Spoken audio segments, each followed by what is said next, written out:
ویرانی کیوں ہے؟ کہاں گئے سب؟ محترمہ عزیز صاحبہ سحرش کے لیے دوپٹہ ڈھونڈنے بلکہ کسی سے مانگنے گئی ہیں، اور محترمہ سحرش صاحبہ کپڑے چینج کرنے واش روم گئی ہیں۔ یار ہم تو اپنے ٹائم سے کافی لیٹ ہو جائیں گے۔ رمشا کو نئی فکر نے آن گھیرا۔ کوئی بات نہیں عزیز صاحبہ، وہ بھی مینج کر لیں گی۔ ثانیہ کو عزیز کے حرفن مولا ہونے سے چڑ ہوئی تھی۔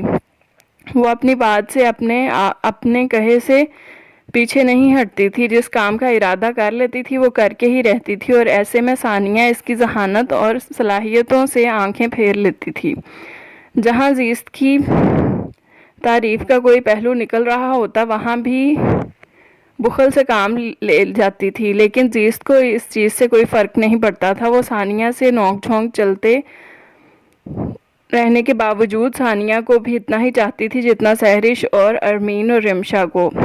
اسے 5 دوستوں کا یہ گروپ بہت عزیز تھا، جسے اس نے 5 اسٹار کا لقب دے رکھا تھا۔ حقیقت یہ تھی کہ وہ زیادہ دیر دل میں میل نہیں رکھتی تھی۔ اس کی نیت اور دل سب کے لیے ایک جیسا تھا، نرم اور صاف شفاف۔ جیسے ہی سحرش کپڑے بدل کر آئی، عزیز اور ارمین نے بھی اسی کمرے میں قدم رکھا۔ عزیز کے ہاتھ میں لائٹ پرپل کلر کا استری شدہ دوپٹہ تھا۔ اب اور کیا کرنا ہے؟ وہ سحرش سے پوچھ رہی۔ کچھ نہیں، میں بس یہ لپسٹک لگا کر جیولری پہن لوں۔ جیولری کے نام پر صرف بریسلیٹ اور ایئر رنگز وغیرہ ہی تھے جو ان سب ہی نے پہن رکھے تھے۔ یہی ان کی جیولری کی حد تھی۔ وارڈن کو پہلے ہی بتا رکھا تھا، اس لیے انہیں ہاسٹل سے نکلنے میں محض 5 منٹ لگے۔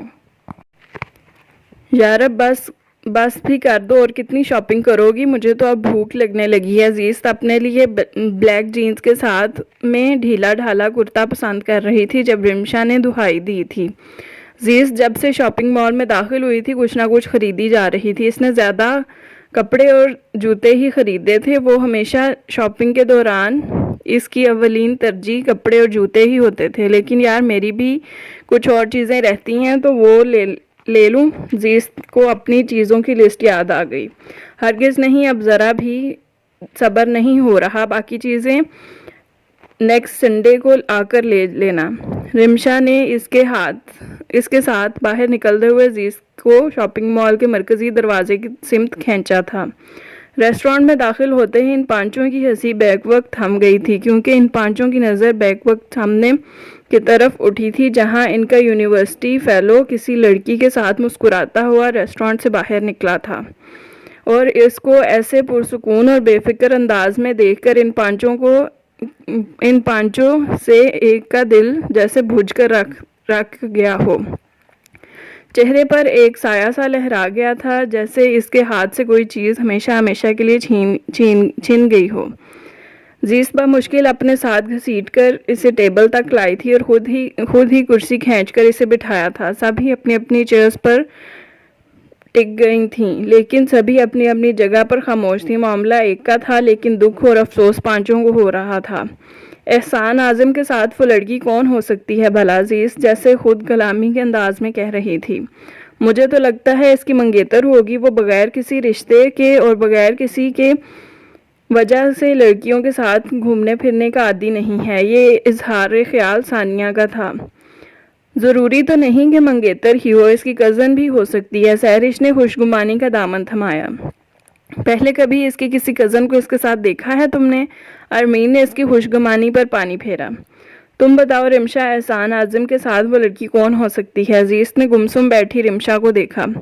میں کچھ نہیں جانتی، وہ رو دینے کو تھی، لہجہ درد بھرا تھا۔ اپنی انہی باتوں کی وجہ سے تم آج یہ دن دیکھ رہی ہو۔ اتنی جلدی ہتھیار ڈالنا ہوتے ہیں تو ایسے کاموں میں ہاتھ ڈالتے ہی کیوں ہو؟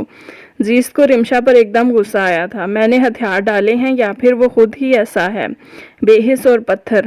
میری محبت، میری دیوانگی کچھ بھی تو اثر نہیں کر سکتی اس پر۔ رمشا اپنے آنسوؤں کو بمشکل روکتے ہوئے بولی تھی۔ ہاں تو ٹھیک کرتا ہے وہ، جب تمہیں خود ہی اسے متوجہ کرنا نہیں آتا تو وہ بھلا کیسے توجہ دے؟ عزیز کو غصہ آتا تو وہ کسی کو بھی کھری سنا سکتی تھی، مقابل چاہے کوئی بھی ہوتا، اور اس وقت رمشا کی طبیعت صاف ہو رہی تھی۔ کیسے متوجہ کرتی، یہ تو دل کے معاملے ہیں، یہاں کسی کو زبردستی مجبور نہیں کیا جا سکتا، نہ کسی کا دل جیتا جا سکتا ہے۔ یہ سب کتابی باتیں ہیں، مردوں کا دل جیتنا کون سا مشکل کام ہے، بس انسان میں صلاحیت ہونی چاہیے۔ افسوس رمشا بی بی، تم میں اتنی صلاحیت ہی نہیں کہ تم کسی مرد کا دل قابو کر سکو۔ زیس غصے کے باعث جو منہ میں آیا کہتی چلی گئی، مگر ثانیہ کو اس کی بات بہت چبھی تھی۔ کیا تم ایسا کر سکتی ہو؟ کسی بھی مرد کا دل جیت سکتی ہو؟ ثانیہ نے کافی طنز اور تمسخرانہ انداز میں پوچھا تھا۔ زیس اس کے سوال پر چونک گئی مگر ڈگمگائی نہیں تھی۔ ہاں، میں ایسا کر سکتی ہوں، میں کسی بھی مرد کو بے وقوف بنا سکتی ہوں۔ رمشا تو سچی محبت کر کے بھی ناکام رہی ہے، مگر میں جھوٹی محبت کا ناٹک کر کے ہی کسی کو پاگل بنا سکتی ہوں۔ زیس نے پورے اعتماد اور یقین سے کہا تھا۔ یہ صرف کہنے کی باتیں ہیں محترمہ زیس صاحبہ۔ ثانیہ طنزیہ مسکرائی۔ میں اگر اسے ثابت کر دوں تو، زیس چیلنجنگ انداز میں بولی، تو میں تمہیں 10,000 کیش انعام دوں گی اور اس کے ساتھ اسی ہوٹل میں ڈنر بھی دوں گی، اور اگر تم ہار گئی تو تمہیں 20,000 کیش اور ہوٹل میں ڈنر دینا پڑے گا۔ ثانیہ نے شرط لگائی۔ ٹھیک ہے، مجھے یہ شرط منظور ہے۔ اب تم بتاؤ کون ہے وہ جس کا دل جیتنا ہے؟ زیس نے حامی بھر لی تھی، جبکہ سہرش اسے ایسی شرط قبول کر لینے پر گھورتی رہ گئی تھی۔ بتاتی ہوں، ثانیہ نے پرسوچ انداز میں کہتے ہوئے آس پاس نظر دوڑائی، مگر کوئی ایسا چہرہ یا پرسنالٹی نظر نہ آئی جس کا وہ اس شرط کے لیے انتخاب کرتی۔ چاروں طرف دیکھتے ہوئے مایوسی ہوئی تو بے ساختہ اس کی نظر دروازے کی سمت اٹھی جو ثانیہ کے بالکل سامنے تھا، جبکہ زیس کی دروازے کی طرف پوچھ تھی۔ سامنے والی کی پرسنالٹی ایسی تھی کہ ثانیہ کے چہرے پر چمک آ گئی تھی۔ یہ جو آدمی اس طرف آ رہا ہے، تمہیں اس کو بے وقوف بنانا ہے، ثانیہ نے آہستگی سے کہا تھا۔ زیس نے اطمینان سے گردن موڑ کر دیکھا۔ پرسنالٹی واقعی ہی غضب کی تھی، وہ اتنی آسانی سے بے وقوف بننے والا لگتا نہیں تھا۔ بیٹھے بیٹھے باتوں باتوں میں ان لوگوں نے اتنی بڑی شرط اتنی آسانی سے لگا لی تھی کہ ایک پل کے لیے بھی اچھا برا نہیں سوچا تھا، لیکن ان دونوں سے ہٹ کر سہرش کافی متفکر ہو گئی تھی، کیونکہ اسے پتا تھا کہ اگر کوئی گڑبڑ ہوئی تو ثانیہ تو صاف بچ نکلے گی، لیکن زیس ضرور پھنس جائے گی، اور اسی ڈر سے سہرش نے زیس کو آنکھوں میں باز رہنے کی کئی اشارے کر ڈالے تھے، مگر وہ باز رہنے والی کب تھی؟ اپنے کہے سے پیچھے ہٹنا اس کے لیے بہت ہی مشکل کام ہوتا تھا، شاید یہ بھی کہ اس کی رگوں میں دوڑتے خون کی خاصیت تھی۔ زیس یہ بہت خطرناک کام ہے، اس میں ہاتھ مت ڈالو۔ سہرش رہ نہ سکی تو کہہ ہی دیا، خطرناک کام میں ہی تو مزہ آتا ہے ڈیئر۔ زیس لاپرواہی سے مسکرا کر کہتی اپنے بیگ سے موبائل اور والیٹ نکالنے لگی۔ اتنے میں کسی کے موبائل کی رنگ ٹون بجی تھی۔ زیس نے چونک کر آواز کی سمت میں دیکھا، اسی آدمی کا موبائل بج رہا تھا۔ زیس کرسی دھکیل کر کھڑی ہو گئی۔ وہ اپنے سیل پر آنے والے کال یقیناً ڈسکنیکٹ کر چکا تھا، شاید وہ کھانے کے دوران ڈسٹرب نہیں ہونا چاہتا تھا، لیکن دوسری طرف بھی کوئی مستقل مزاج آدمی تھا۔ سیل دوبارہ بجنے لگا۔ زیس کو اپنی پلاننگ آسان لگنے لگی تھی، اس کے پہنچنے تک وہ کال دوبارہ بند کر چکا تھا۔ ایکسکیوز می سر، کیا میں یہاں بیٹھ سکتی ہوں؟ زیس اس کے قریب کھڑی پوچھ رہی تھی۔ اس نے چونک کر زیس کی سمت دیکھا۔ لائٹ گرے اور لائٹ پنک کلر کے کمبینیشن کی لانگ شرٹ اور ٹراؤزر میں ملبوس، بالوں میں براؤن کرل، گلاسز ٹکائے، تیکھے اور پرکشش نین نقوش کی مالک، انتہائی سٹائلش لڑکی بہت اعتماد سے اس کے مقابل والی چیئر پر بیٹھنے کی اجازت طلب کر رہی تھی۔ وہ حیران تو ہوا، مگر پھر بھی اسے بیٹھنے کی اجازت دے دی۔ بیٹھیے پلیز، اس نے اشارہ کیا۔ تھینک یو، سنجیدگی سے شکریہ ادا کرتی وہ بیٹھ گئی۔ سوری سر، میں نے آپ کو ڈسٹرب کیا، لیکن میرے پاس اس کے سوا کوئی چارہ بھی نہیں تھا۔ وہ انتہائی سنجیدگی اور شائستہ انداز میں بات کر رہی تھی، جبکہ وہ محض سوالیہ نظروں سے اسے دیکھ رہا تھا۔ اس سے پہلے کہ وہ مزید کچھ کہتی، ان کا فون دوبارہ ایک بار پھر بجا۔ ہیلو، اس نے کال ریسیو کر لی۔ زیس اسے سر پیر جائزہ لیتی نظروں سے دیکھنے لگی اور دل ہی دل میں اس کی پرسنالٹی کو سراہے بنا نہ رہ سکی۔ وہ حقیقتاً مردانہ وجاہت سے مالا مال تھا۔ اس کی شاندار شخصیت پہلی نظر میں ہی متاثر کر دینے کی صلاحیت رکھتی تھی۔ میں کل آپ کو آفس میں ملوں گا، اس وقت بزی ہوں، بائے۔ اس نے دو ٹوک کہتے ہوئے فون بند کر دیا۔ جی میم، آپ کچھ کہہ رہی تھی شاید۔ وہ دوبارہ اس کی طرف متوجہ ہو چکا تھا۔ سر، میری مجبوری ہے کہ میں ایک چیز کی عادی ہو جاؤں یا پھر اسے پسند کر لوں تو اس کے بغیر نہیں رہ سکتی۔ میں پچھلے 2-3 سال سے ایک ہی رنگ ٹیون یوز کر رہی تھی، مگر کچھ روز پہلے وہ ٹیون میری دوست سے میرے سیل سے ڈیلیٹ ہو گئی۔ میں نے وہ ٹیون ہر جگہ ڈھونڈی ہے مگر مجھے نہیں ملی، لیکن ابھی تھوڑی دیر پہلے ہی میں نے وہ ٹیون آپ کے سیل پر رنگ ہوتی سنی ہے۔ زیست نے اسی آدمی کو مطمئن کرنے کے لیے کافی تفصیلی وضاحت دی۔ تو اب اس کے لیے میں آپ کی کیا خدمت کر سکتا ہوں؟ وہ کافی پرسکون سا پوچھ رہا تھا۔ اگر آپ کو برا نہ لگے تو وہ ٹیون میرے سیل پر ڈاؤن لوڈ کر سکتے ہیں۔ زیست نے اپنا سیل سامنے کیا۔ اس آدمی نے چند سیکنڈ کے لیے کچھ سوچا، پھر اپنا سیل اٹھا کر زیست کے سامنے رکھ دیا۔ جو رنگ ٹیون آپ کو پسند ہے آپ خود سلیکٹ کر لیں۔ زیست اس کی ایسی نوازش پر جوش اور حیران ہوئی تھی، مگر اس نے اظہار نہیں ہونے دیا۔ Thank you sir, thank you so much. وہ اس کا شکریہ ادا کر کے سیل اٹھا کر بلوٹوتھ آن کر کے ٹیون سینڈ کرنے لگی، لیکن بلوٹوتھ پر اس آدمی کا سر نیم چیک کر کے چونک گئی تھی، آفریدی۔ اس نے حیرت اور پریشانی سے دوبارہ اس نام کو پڑھا اور پھر اس آدمی کو دوبارہ ایک نظر دیکھا۔ وہ ویٹر کی طرف متوجہ تھا۔ ویٹر ٹیبل پر کھانا لگا رہا تھا۔ ویٹر کے رخصت ہوتے ہی اس آدمی نے زیست کی سمت دیکھا۔ وہ ایک دم نظروں کا زاویہ بدل گئی تھی۔ وہ اپنی پریشانی اس پر عیاں نہیں ہونے دینا چاہتی تھی۔ اس نے بہت تیزی سے رنگ ٹیون سلیکٹ کرنے کے ساتھ ساتھ اس آدمی کے نمبر سے اپنے نمبر پر ایک میسج بھی سینڈ کر دیا تھا تاکہ وہ اس کا نمبر تو جان لیتی۔ 5 منٹ میں اس کام سے فارغ ہوتے ہی اس نے سیل فون واپس اس آدمی کی طرف بڑھا دیا۔ تھینکس اگین سر، وہ شکریہ ادا کرتے ہوئے ہلکی سی مسکرائی، لیکن اس آدمی کی نظریں اس کے دلکش مسکراہٹ پر ٹھہر سی گئی تھیں۔ مکرم خان آفریدی کہتے ہیں مجھے۔ اس نے کافی مہذب انداز میں اپنا نام بتایا کیونکہ وہ بار بار اسے سر کہہ رہی تھی، اور مجھے لوگ زیست علی کے نام سے پکارتے ہیں۔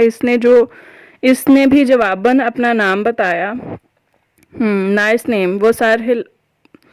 وہ سراہے بنا نہیں رہ سکا۔ آپ کا نام بھی آپ کی پرسنالٹی پر کافی سوٹ کرتا ہے۔ اس نے بھی سچے دل سے تعریف کی۔ Thank you ma'am. وہ ہلکے سے مسکرایا۔ اوکے سر، اللہ حافظ۔ وہ کرسی دھکیل کر کھڑی ہو گئی اور مکرم خان آفریدی نے اسے دور تک دیکھا تھا، یہاں تک کہ وہ اپنی فرینڈز کے ساتھ ریسٹورانٹ سے باہر چلی گئی۔ اس کے جانے کے بعد اسے احساس ہوا کہ وہ اچھی، پراعتماد اور باوقار لڑکی تھی، کیونکہ جب وہ اس کے پاس آئی تھی تو اس نے یہی سوچا تھا کہ خواہ مخواہ گلے پڑنے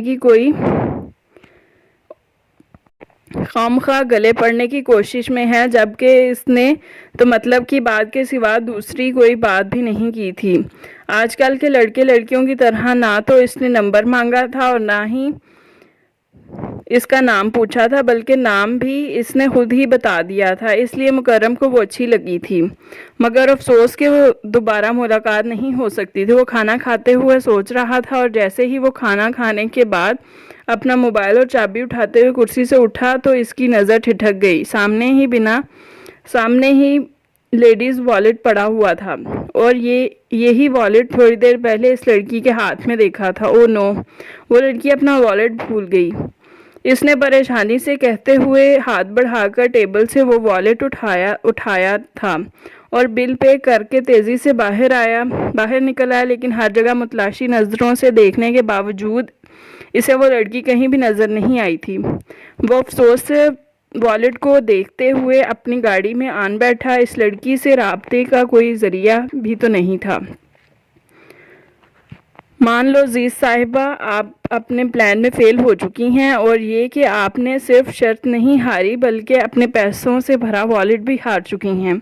3 دن گزر جانے کے بعد بھی جب اس آدمی کی طرف سے کوئی رسپانس نہ ملا تو ثانیہ وغیرہ نے مذاق اڑانا شروع کر دیا، لیکن زیست اپنی جگہ مطمئن تھی کیونکہ اس کے پاس اس آدمی کا نمبر موجود تھا۔ وہ جب چاہتی کانٹیکٹ کر سکتی تھی، بس ابھی وہ یہ دکھانا نہیں چاہتی تھی کہ وہ آدمی کب تک دیکھنا چاہتی تھی کہ وہ آدمی کب تک کانٹیکٹ نہیں کرتا۔ البتہ دل میں یہ بھی خدشہ تھا کہ وہ والیٹ اس آدمی کو ملا بھی ہے یا نہیں۔ ہو سکتا ہے وہ اٹھ کر چلا گیا ہو اور اس نے ٹیبل پر وہ والیٹ دیکھا ہی نہ ہو۔ اگر موقع ہی ایسا ہوا تو پھر سچ مچ زیز خسارے میں رہ گئی تھی، کیونکہ اس نے والیٹ بھولنے والی غلطی کو حقیقت کا رنگ دینے کے لیے والیٹ میں اچھی خاصی رقم چھوڑی تھی، اور اس کے علاوہ کچھ کارڈز اور کانٹیکٹ نمبر بھی تھے۔ پھر بھی اس آدمی نے رابطہ نہیں کیا تھا، کیا وجہ تھی آخر؟ وہ شکل و صورت سے اور اپنی پرسنالٹی سے ایسا تو نہیں لگتا تھا کہ پیسے دے کر بے ایمان ہو جاتا۔ کس سوچ میں گم ہو محترمہ؟ میری مانو، اپنا والیٹ کی رپورٹ درج کرواؤ۔ ثانیہ نے مفید مشورہ دیا اور رمشا وغیرہ نہ چاہتے ہوئے بھی ہنس پڑی۔ میرا والیٹ وہی شخص واپس کرے گا اور بہت جلد کرے گا۔ عزیز کا لہجہ پر یقین اور مضبوط تھا۔ وہ چاروں دیکھتی رہ گئیں۔ کیا خود اسے کال کرو گی؟ ثانیہ نے موقع ملا تو اسے خود بول رہی تھی۔ کال بھی وہ خود کرے گا، اتنا یقین کس بات پر ہے؟ رمشا نے پوچھا۔ انہوں نے اس کا نام جانتی ہو؟ عزیز نے رمشا کو دیکھ کر استفسار کیا۔ نہیں، اس نے نفی میں سر ہلایا۔ مکرم خان افریدی نام ہے اس کا۔ تعلق پشاور سے ہوگا، اور اس لحاظ سے تم جان سکتی ہو کہ وہ یہ بات اتنے یقین سے کیوں کہہ رہی ہوں۔ زیس نے بڑے تحمل اور سکون سے بم پھوڑا تھا۔ وہ سب ہی چونک اٹھی تھیں، جبکہ سحرش کے چہرے پر پریشانی ہلکورے لے رہی تھی۔ مکرم خان افریدی، اس نے زیر لب دہرایا۔ زیس، پاگل ہو گئی ہو تم؟ ابھی بھی اس آدمی سے کانٹیکٹ کرنا چاہ رہی ہو؟ سحرش بول رہی تھی، اور ایسی ہی پریشانی رمشا اور رامین وغیرہ کے چہرے پر بھی تھی۔ زیس ان کو دیکھ کر مسکرائی۔ اٹس اوکے یار، وہ اگر افریدی خاندان کا سپوت ہے تو میں بھی حشمت علی خان کی بیٹی ہوں۔ ڈر کس بات کا ہے؟ وہ بے پرواہ تھی، جبکہ سحرش کے چہرے پر خوف تھا۔ اگر تم کہو تو میں اپنی شرط واپس لے لیتی ہوں، ثانیہ نے عنایت کرنا چاہی۔ ہرگز نہیں، میں نے جو کہا ہے میں کروں گی ضرور، وہ شخص چاہے کوئی بھی ہو۔ زیس پیچھے ہٹنے کو تیار نہیں تھی، اور ثانیہ کو بھی اس سے یہی امید تھی۔ وہ اندر سے دل کھول کر مسکرائی۔ وہ پچھلے 4 دن سے کراچی گیا ہوا تھا، آفس کی ایک ڈیل پرابلم کر رہی تھی، اس لیے مناسب تھا کہ وہ خود جا کر فیس ٹو فیس مل لیتا، اور اسی چکر میں 4 دن لگ گئے تھے۔ واپس آیا تو یہاں بھی آفس توجہ کا منتظر تھا۔ پورا دن آفس میں گزار کر تھک ہار کر گھر آیا تو آتے ہی بیڈ پر گر گیا۔ وہ چینج کیے بغیر بیڈ کے بیچوں بیچ چاروں شانے چت لیٹا بے سدھ ہو رہا تھا۔ آنکھیں کھلی تو موبائل فون بج رہا تھا۔ اس نے لیٹے لیٹے ہی موبائل کان سے لگایا۔ ہیلو، اس کی آواز بھاری ہو رہی تھی۔ السلام علیکم لالا سائیں۔ دوسری طرف ارقم تھا۔ مکرم اس کی آواز سن کر مسکرایا۔ وعلیکم السلام، کیسے ہو یار؟ مکرم کا لہجہ محبت اور اپنائیت سے لبریز تھا۔ میں ٹھیک ہوں، آپ سنائیں؟ اتنے دن ہو گئے آپ گاؤں نہیں آئے۔ ارقم اداسی سے بولا۔ یار ابھی تو کراچی سے آیا ہوں، 4 دن لگ گئے وہاں۔ وہ مکرم سے کافی چھوٹا تھا، ابھی اسکول میں پڑھ رہا تھا۔ اب 2 دن بعد آؤں گا۔ کیوں 2 دن بعد کیوں؟ میں آ کر بتاؤں گا۔ مکرم کچھ سوچ کر مسکرایا۔ تو اب گاؤں کا چکر لگائیں، اماں جی اور آغا جی آپ کو مس کر رہے ہیں۔ آغا جان کو فون دو، میں ان سے بات کرتا ہوں۔ مکرم بیڈ سے اٹھ کر ڈریسنگ ٹیبل کے سامنے کھڑا ہوا اور ایک ہاتھ سے اپنی شرٹ کے بٹن کھولنے لگا۔ ارقم نے فون آغا جان کو پکڑا دیا۔ السلام علیکم آغا جان۔ وعلیکم السلام، کراچی سے کب آئے ہو؟ وہ بیٹے کی آواز سنتے ہی جیسے جوان ہو اٹھے تھے۔ انہیں اپنے دونوں بیٹے بہت عزیز تھے۔ ان کی سوچ اپنے قبیلے کے لوگوں سے کافی مختلف تھی۔ انہوں نے اپنے دونوں بیٹوں کا رجحان کبھی بھی اپنی خاندانی دشمنیوں کی طرف نہیں ہونے دیا تھا۔ انہوں نے ہمیشہ ان دونوں کو اس چیز سے دور رکھا تھا، اور یہی وجہ تھی کہ مکرم خان افریدی اعلیٰ تعلیم مکمل کرنے کے بعد اپنا ذاتی بزنس چلا رہا تھا۔ ان کے خاندان اور قبیلے میں کیا کچھ ہو رہا تھا اس کی کبھی خبر ہی نہ رکھی تھی۔ آج ہی آیا ہوں، آپ سنائیں، آپ کیسے ہیں اور اماں کیسی ہیں؟ اور اماں کہاں ہیں؟ مکرم کافی دیر ان سے باتیں کرتا رہا۔ آغا جان نے ہی پھر فون بند کیا تھا۔ مکرم شاور لینے باتھ روم میں گھس گیا۔ شاور لینے کے بعد کمرے میں آیا تو اس کا موبائل متواتر بج رہا تھا، اور نہ جانے کیسے اچانک اسے اپنے موبائل کی رنگ ٹیون سن کر زیس کا خیال آیا تھا۔ اس نے کچھ یاد آتے ہی آگے بڑھ کر اپنی سائڈ ٹیبل کی دراز کھولی۔ سامنے ہی وہ والیٹ رکھا تھا۔ اس نے تیزی سے وہ والیٹ باہر نکال لیا اور اس روز واپس آ کر اس نے یہ والیٹ اسی طرح دراز میں ڈال دیا تھا اور دوسری روز صبح ہی کراچی چلا گیا تھا۔ وہ والیٹ کھولتے ہوئے بیڈ پر بیٹھ گیا۔ والیٹ میں اچھی خاصی بھاری رقم تھی، سارے ہزار کے نوٹ تھے۔ اس نے گننے کی زحمت نہیں کی اور والیٹ کی دوسری پاکٹ چیک کرنے لگا۔ ایک چھوٹی سی آٹوگراف بک تھی، وہ 3 شاپنگ بل تھے، ایک ٹیلر کارڈ تھا، 4-5 بلیک کلر کی ہیئر پنس تھیں، 2 موبائل کارڈز تھے جو ابھی اسکریچ نہیں ہوئے تھے، ایک چھوٹا سا چیونگ گم کا پیکٹ تھا، بس ان کے علاوہ تو اور کچھ بھی نہیں تھا۔ مکرم نے ساری چیزیں چھوڑ کر آٹوگراف بک اٹھائی اور کھول کر پڑھنے لگا۔ فرسٹ پیج پر فرینڈز لکھا ہوا تھا۔ اگلا پیج کھولا، عزیز علی ہوں، یہی نام تھا اس کا۔ وہ نام پڑھتے ہی بے ساختہ بڑبڑایا۔ نام کے نیچے اس کی وش اور سیل نمبر لکھا ہوا تھا۔ اس سے اگلے پیج پر سہرش ریاض کا نام، اس کی وش اور اس کا سیل نمبر تھا۔ تیسرے پیج ثانیہ اور چوتھا رمشا کا تھا اور سب سے آخر میں رامین کا نام درج تھا۔ اس سے آگے چند اشعار درج تھے اور پھر کچھ اوٹ پٹانگ باتیں۔ وہ بے ساختہ ہنس دیا۔ آخری عبارت دلچسپ تھی۔ یہ نوٹ بک جس کو بھی ملے برائے مہربانی شرافت کا ثبوت دیتے ہوئے ہمیں اس پتے پر ارسال کر دیں۔ ہم پانچوں کی دعائیں اس کے ساتھ رہیں گی۔ انٹرسٹنگ۔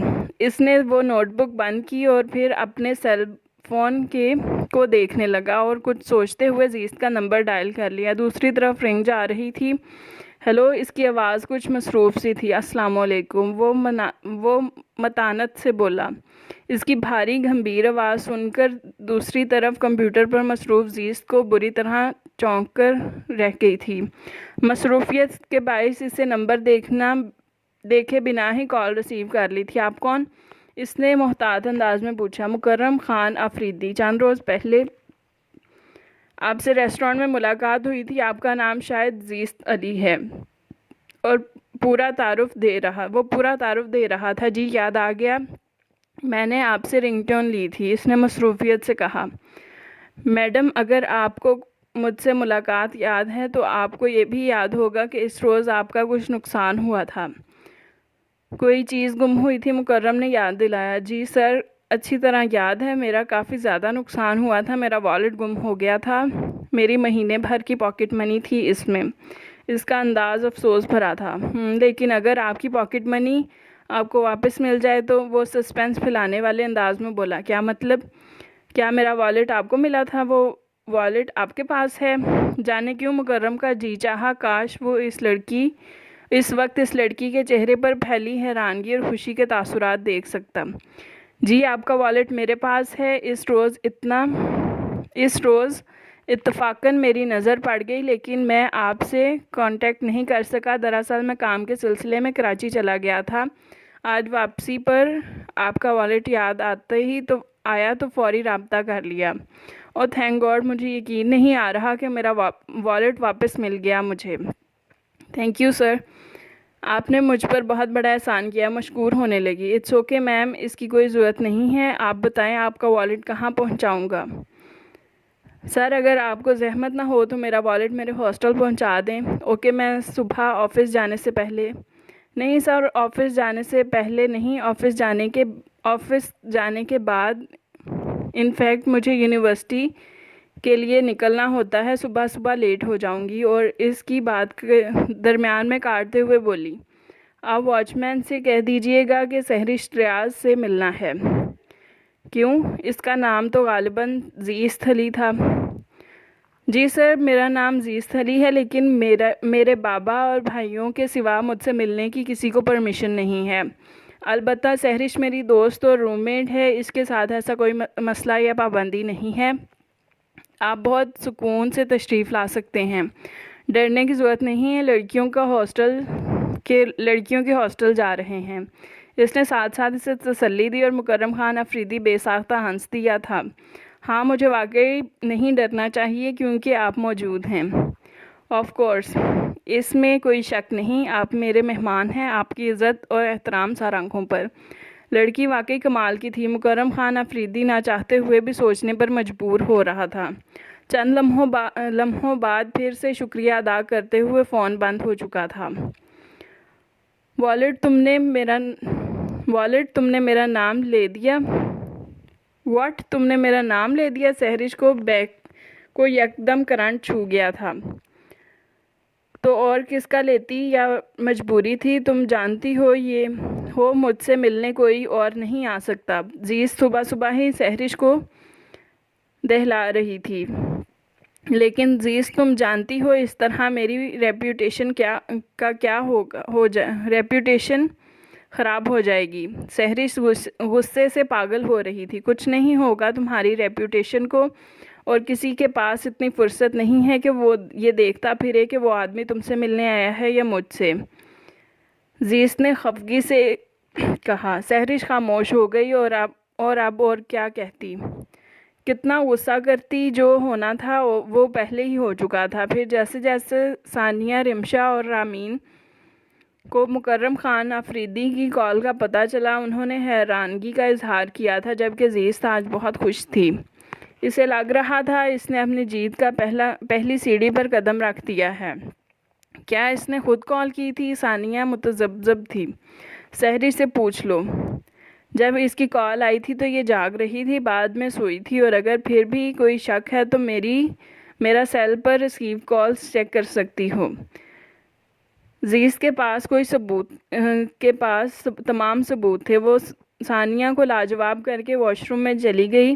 اسے یونیورسٹی جانے کے لیے تیار ہونا تھا۔ یونیورسٹی سے واپسی پر وہ کھانا کھاتے ہی سو گئی تھی، اور یہ تو ان سب کی روٹین تھی۔ سب یونیورسٹی سے واپس آ کر کھانا کھاتی اور شام تک کے لیے گہری نیند سو جاتی، مگر آج سبھی کی نیند ٹوٹی تھی۔ مس سہرش، آپ سے کوئی ملنے آیا ہے۔ وارڈن نے کسی ملازم کو بلانے بھیجا تھا۔ سہرش گہری نیند سے ہڑبڑا کر اٹھی تھی۔ اوہ ٹھیک ہے، تم جاؤ۔ وہ ملازم کو بھیج کر زیست پر چڑھ دوڑی۔ اٹھو مرو، آ گیا ہے تمہارا عاشق۔ اس نے زیست کے اوپر سے چادر کھینچ لی۔ زیست بھی ہڑبڑا کر بیدار ہو گئی تھی۔ اوہ گاڈ، مجھے خیال ہی نہیں آ رہا تھا کہ اس نے آنا ہے۔ زیست سر پر ہاتھ مارتی فوراً چادر پرے ہٹا کر بیڈ سے اتری۔ انتہائی عجلت میں اپنی نازک سی چپل پہنی تیزی سے کمرے سے باہر نکل گئی۔ اس نے یہ بھی نہ دیکھا کہ اس کا حلیہ کیا ہے۔ السلام علیکم۔ اس نے ڈائننگ روم میں داخل ہوتے ہی سلام کیا۔ مکرم افریدی ٹیبل پر رکھے اخبار دیکھنے مصروف تھا۔ اس کی آواز پر فوراً متوجہ ہوتے صوفے سے کھڑا ہوا تھا۔ وعلیکم السلام، کیسی ہیں آپ؟ مکرم نے سلام کا جواب دیتے ہوئے اس پر سر تا پیر گہری نظر سے دیکھا تھا۔ سفید ڈھیلے ڈھالے ٹراؤزر پر ریڈ ہاف سلیو ٹاپ پہنے کافی ڈھیلا ڈھالا انداز میں اس کے روبرو کھڑی تھی۔ سیاہ گھنے گھنگریالے بال اس وقت بکھرے ہوئے تھے۔ وہ موٹی موٹی سحر انگیز آنکھیں نیند سے اچانک تعلق ٹوٹنے کا اعلان کر رہی تھی، کیونکہ اس وقت آنکھوں کی گلابیاں اور بوجھل پن عروج پر تھا۔ فائن سر، آپ سنائیں کیسے ہیں؟ وہ اپنا دماغ ٹھکانے لاتی ہوئی بامشکل کہہ پائی تھی، ورنہ اس طرح اچانک ہڑبڑا جانے پر اس کی دھڑکنیں ابھی تک ہموار نہیں ہو رہی تھیں۔ لگتا ہے میں نے اس وقت آپ کو خاصا ڈسٹرب کیا ہے۔ مکرم اس کے انداز کی سستی بھانپ چکا تھا اور وہ اس کے سامنے ہی صوفے پر بیٹھ گئی۔ نہیں سر، ڈسٹربنس کیسی؟ بلکہ ڈسٹرب تو آپ ہوئے ہیں، آپ کو میری وجہ سے اتنی زحمت اٹھانا پڑی۔ وہ دونوں ہاتھوں سے بال سمیٹتی ہوئی بالوں کو ایک سائڈ پر ڈال چکی تھی۔ مکرم آفریدی کی نظر پہلی بار کسی لڑکی کو دیکھتے ہوئے اس طرح بے اختیار ہو رہی تھی۔ آپ کراچی کیوں گئے ہوئے تھے؟ عزیز اس کی نظروں کی محویت محسوس کرتے ہوئے اس کا تسلسل توڑنے کے لیے بولی تھی۔ آفس کے کام سے گیا تھا۔ وہ چونک کر متوجہ ہوا تھا۔ عزیز اپنے بال دوبارہ دونوں شانوں پر ڈال چکی تھی۔ آپ اکیلے کام کرتے ہیں؟ وہ جان بوجھ کر ادھر ادھر کے سوال کر رہی تھی تاکہ ملاقات کو طول دے دیا جائے۔ میرا ذاتی بزنس ہے، کسی کے ساتھ کوئی پارٹنرشپ نہیں ہے، اس لیے زیادہ کام خود ہی سنبھالنا پڑتا ہے۔ اور آپ کی فیملی؟ وہ رفتہ رفتہ سوال بڑھا رہی تھی۔ میرا تعلق پشاور سے ہے، کافی بڑی فیملی ہے ہماری، البتہ ہم لوگ 2 بھائی اور 2 بہنیں ہیں۔ بہنوں کی شادیاں ہو چکی ہیں اور میرے والد محترم، جن کو ہم سب آغا جان کہتے ہیں، وہ خاندانی دشمنیاں نپٹاتے پھر رہے ہیں۔ والدہ محترمہ نے گھر سنبھال رکھا ہے، چھوٹا بھائی 9th کلاس کا اسٹوڈنٹ ہے، اور میں آپ کے سامنے موجود ہوں۔ زیست بے ساختہ مسکرا اٹھی۔ یعنی آپ ابھی آزاد پھر رہے ہیں؟ آپ کسی خانزادی کے پلو سے نہیں بندھے؟ وہ جیسے اسے چھیڑ رہی تھی۔ اور ایسا ہوگا بھی نہیں۔ میں کسی خانزادی کے پلو سے نہیں بندھ سکتا۔ میری سوچ، میرے خیالات اپنے علاقے کے لوگوں سے مختلف ہیں۔ میں وہیں پیدا ہو کر وہیں کسی کی دشمنی کی بھین چڑھ کر اپنے قتل کا ارادہ رکھنے والوں میں سے نہیں ہوں۔ میرے لیے میری تعلیم، میرا بزنس، میری آزادانہ لائف سٹائل ہی سب کچھ ہے۔ میں قبیلوں کے فیصلوں سے ہٹ کر ایک آزاد اور خود مختار زندگی جینا چاہتا ہوں، اور اس کا حق میرے بابا نے مجھے دے دیا ہے۔ مکرم خان آفریدی کی باتیں زیست کو اندر سے حیران کر رہی تھیں اور متاثر بھی۔ اینی وے، یہ باتیں تو ہوتی رہیں گی، آپ بتائیں کیا لیں گے؟ زیست نے سر جھٹک کر ٹاپک بدلا۔ نو تھینکس میم، میں خاصا لیٹ ہو چکا ہوں۔ میں نے آج تھوڑی شاپنگ کے لیے جانا تھا، بس آپ کا والیٹ پہنچانے کی جلدی تھی، اس لیے سیدھا اس طرف آ گیا۔ وہ گھڑی دیکھتے ہوئے فوراً کھڑا ہوا تھا اور اپنی جیب سے والیٹ نکال کر زیست کی سمت بڑھایا۔ تھینک یو سر، لیکن آپ کی چائے مجھ پر ادھار رہے گی۔ آپ جب چاہیں میں آپ کو چائے ضرور پلاؤں گی۔ وہ اس کے پیچھے گیٹ تک آئی تھی۔ میں آپ کو ایسی زحمت ضرور دوں گا، یہ میرا کارڈ ہے، آپ کو کوئی بھی ضرورت ہو مجھ سے کانٹیکٹ کر سکتی ہیں۔ وہ اپنا کارڈ نکال کر اس کی طرف بڑھا رہا تھا۔ اور اگر کوئی بھی ضرورت نہ ہو تو؟ زیست نے کارڈ تھامتے ہوئے جس لہجے میں اور انداز میں کہا تھا وہ سمجھ کر خوش دلی سے مسکرا دیا۔ تو بھی آپ مجھ سے کانٹیکٹ کر سکتی ہیں، بلکہ میں انتظار کروں گا۔ وہ دروازے کی طرف بڑھتے ہوئے بولا اور پھر خدا حافظ کہہ کر رخصت ہوا۔ شام کے سائے ڈھل چکے تھے۔ زیست ہاتھ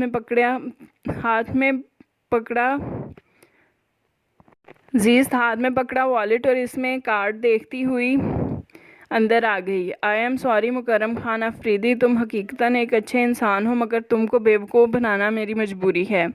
وہ دل ہی دل میں افسوس کا اظہار کرتی اندر آ گئی تھی۔ آغا جان مکرم لالا آ گئے۔ ارکم حویلی کی چھت پر کھڑا کبوتروں کی اڑان دیکھ رہا تھا جب اس نے حویلی کی طرف آنے والی سڑک پر مکرم خان آفریدی کی لینڈ کروزر دیکھی تھی، اور وہ باقی سب کو چھوڑ چھاڑ کر نیچے بھاگا تھا۔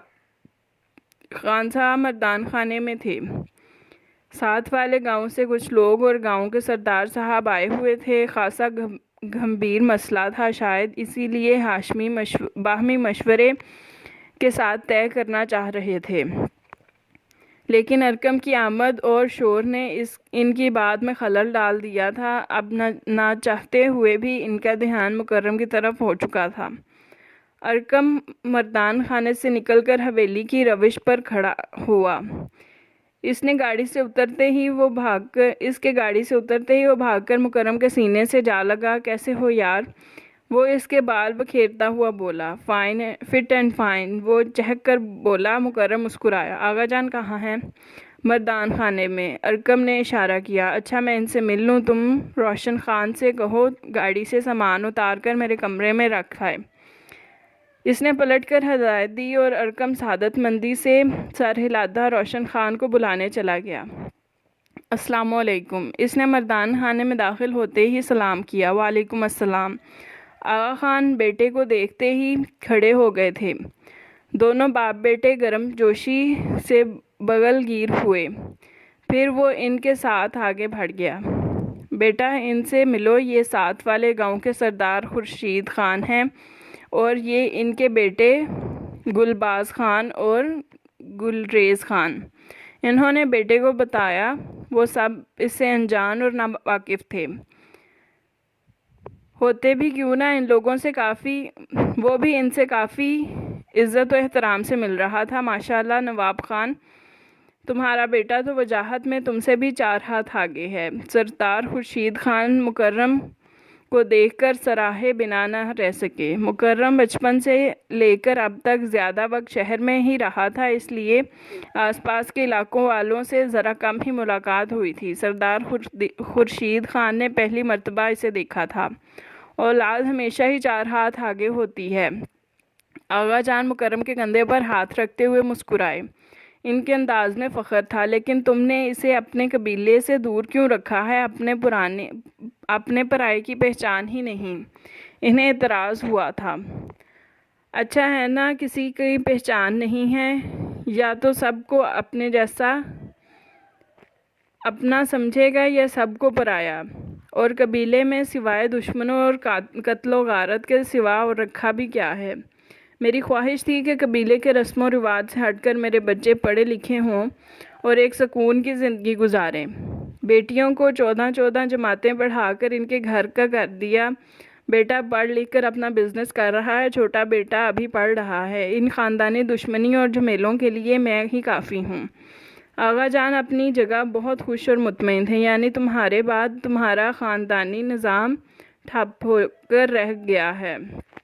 تمہارے بیٹے نہ تو تمہاری دشمنی نبھا سکیں گے اور نہ تمہارا نام چلا سکیں گے۔ جو کچھ بھی ہے وہ سب تمہاری زندگی تک ہے۔ سردار خورشید کی بات نواب خان افریدی کو خاصی بری طرح چبھی تھی۔ مکرم نے بھی چونک کر ان کی سمت دیکھا تھا۔ اس نے سردار خورشید خان کو جواب دینے کے لیے لب کھولے ہی تھے کہ آغا جان نے منع کر دیا۔ وہ ان کی آنکھوں کا اشارہ سمجھ کر چپ ہو گیا۔ سردار، مجھے پتا ہے میرے بیٹے میرا نام کس حد تک چلا سکتے ہیں اور کیا کچھ کر سکتے ہیں، لہٰذا یہ بحث قبل از وقت ہے۔ زندگی رہی تو دیکھیے گا میرے بیٹے میرا کتنا نام روشن کرتے ہیں۔ جاؤ بیٹا، تھکے ہوئے آئے ہو، آرام کرو، ماں اور دادی سے ملو، انتظار کر رہی ہوں گی۔ خان صاحب نے تحمل سے کہا۔ مکرم اٹھ کر باہر آ گیا۔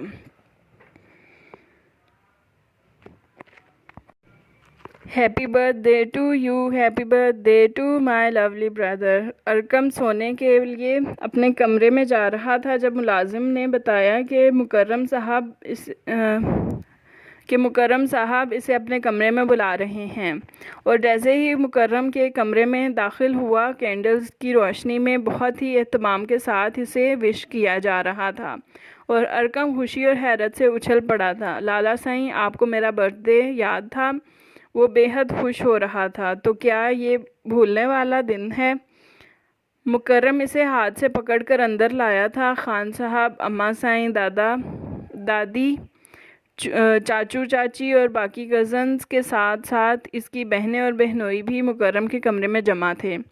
درمیانی میز پر بڑا سا کیک رکھا ہوا تھا۔ مکرم یہ کیک اسلام آباد سے باقاعدہ آرڈر پر بنوا کر لایا تھا۔ یہ رہا تمہارا گفٹ۔ اس نے خوبصورت سی پیکنگ میں پیک گفٹ اس کی سمت بڑھایا۔ یہ وجہ تھی 2 دن بعد آنے کی، تم اسی روز آنے کا اصرار کر رہے تھے۔ مکرم نے جس محبت سے اسے بتایا، ارقم اور بھی خوش ہوا اور مکرم سے لپٹ گیا۔ Thank you Lala Sain, thank you so much. اب اپنے لالا کا ہی شکریہ ادا کرتے رہو گے یا ہم سے بھی گفٹ لو گے؟ آغا جان نے مداخلت کی۔ سب ہی نے باری باری سے گفٹ دیے تھے۔ مکرم نے اپنے آنے سے پہلے ہی آغا جان کو بتا دیا تھا کہ وہ تھوڑی بہت تیاری کروا دیں، لیکن ارکم کو پتہ نہ چلے وہ آج ایسا ہی ہوا تھا۔ چھٹیاں ہو چکی تھیں۔ سہرش اور ثانیہ دونوں اپنے اپنے گھر گئی ہوئی تھیں، بس چند ایک یہیں پر موجود تھی، شاید وہ جن کا گھر میں کوئی بھی انتظار کرنے والا نہیں تھا، بالکل زیس کی طرح، جس کے اپنے تو تھے مگر ان اپنوں کو ان کا انتظار نہیں تھا، اور اگر وہ خود ہی دل کے ہاتھوں مجبور ہو کر چلی جاتی تو بھی وہ اسے دیکھ کر رخ موڑ لیتے، اس لیے یہی بہتر تھا کہ وہ ہاسٹل میں ہی چھٹیاں گزار لیتی۔ اس خالی بھاں کرتے ہاسٹل میں پھرتے ہوئے آج بوریت سے تنگ آ کر وہ گاڑی لے کر سڑکوں پر نکل آئی تھی۔ بہت سی شاپنگ مالز اور بہت سی سڑکیں اس نے بے مقصد ہی چھان ڈالی تھیں، لیکن پھر بھی دل بجھا سا تھا۔ اس کا دل اپنے بابا سے ملنے کو چاہ رہا تھا، لیکن اتنے دن ہو گئے تھے وہ اس سے ملنے نہیں آئے تھے، بس فون پر بات ہوتی تو اسے تسلی دلاسے دینے لگتے تھے، اور وہ چپ ہو جاتی تھی، اور اس کی یہی چپ اس کے لیے اپنے ہی دل میں دکھتا زہر بھرنے لگی تھی۔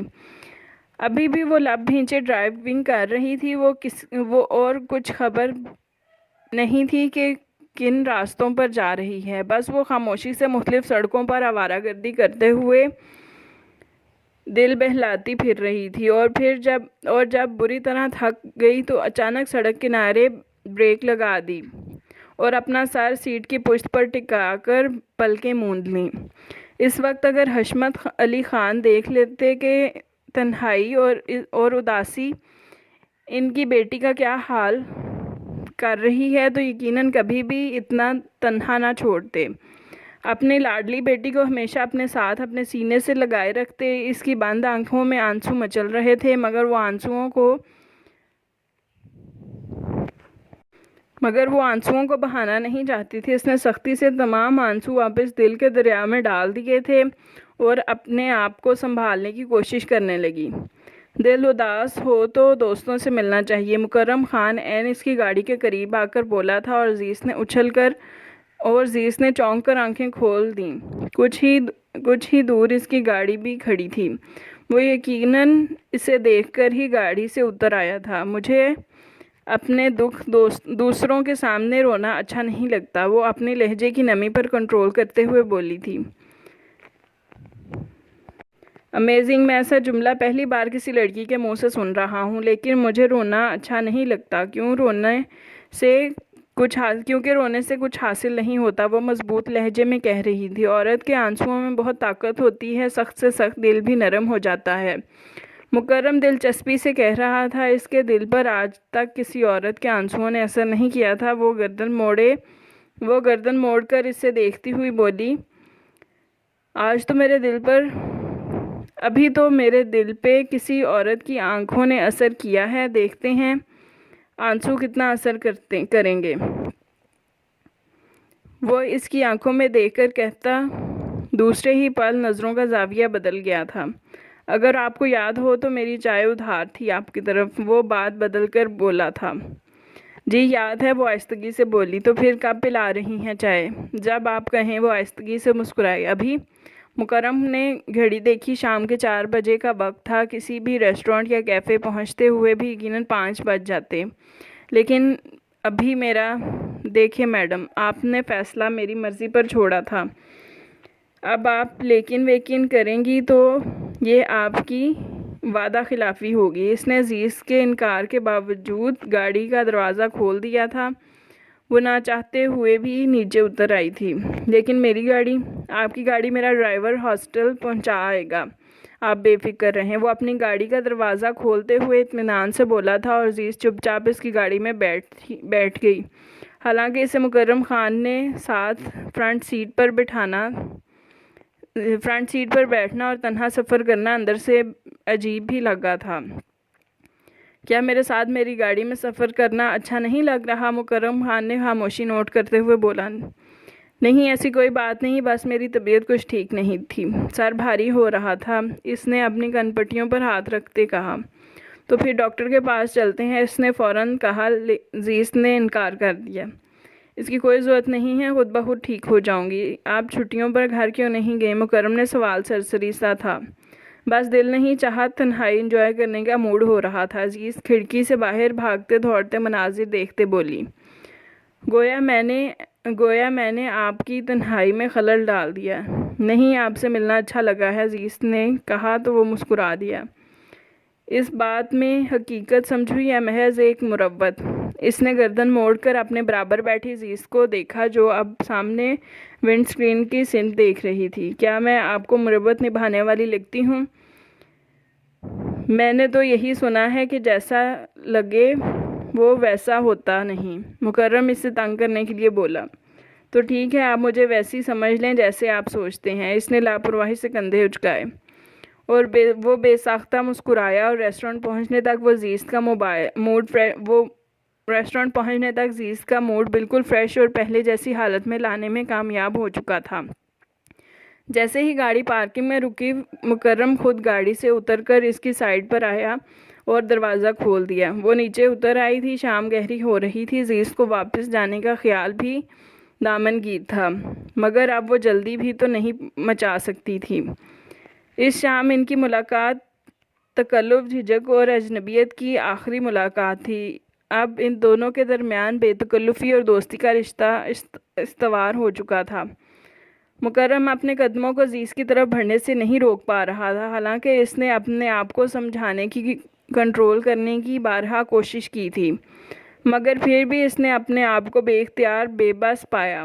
وہ جان چکا تھا کہ اس کے قدم ایک ایسی راہ کے مسافر ہو چکے ہیں جہاں واپس پلٹ کر آنا ہمیشہ ہی ناممکن ٹھہرتا تھا، لیکن اس نے یہ بات ابھی تک زیست پر ظاہر نہیں ہونے دی تھی۔ وہ اس کے سامنے بہت ہی نارمل اور لاپرواہ سا بن کر رہتا تھا، یوں جیسے وہ اسے صرف دوست کا ہی درجہ دیتا ہو، حالانکہ اس کا دل تو کسی اور جذبے کے ہاتھوں ملغوب ہو چکا تھا جس کو فی الحال پوشیدہ رکھنا ہی بہتر تھا، اور وہ اس کے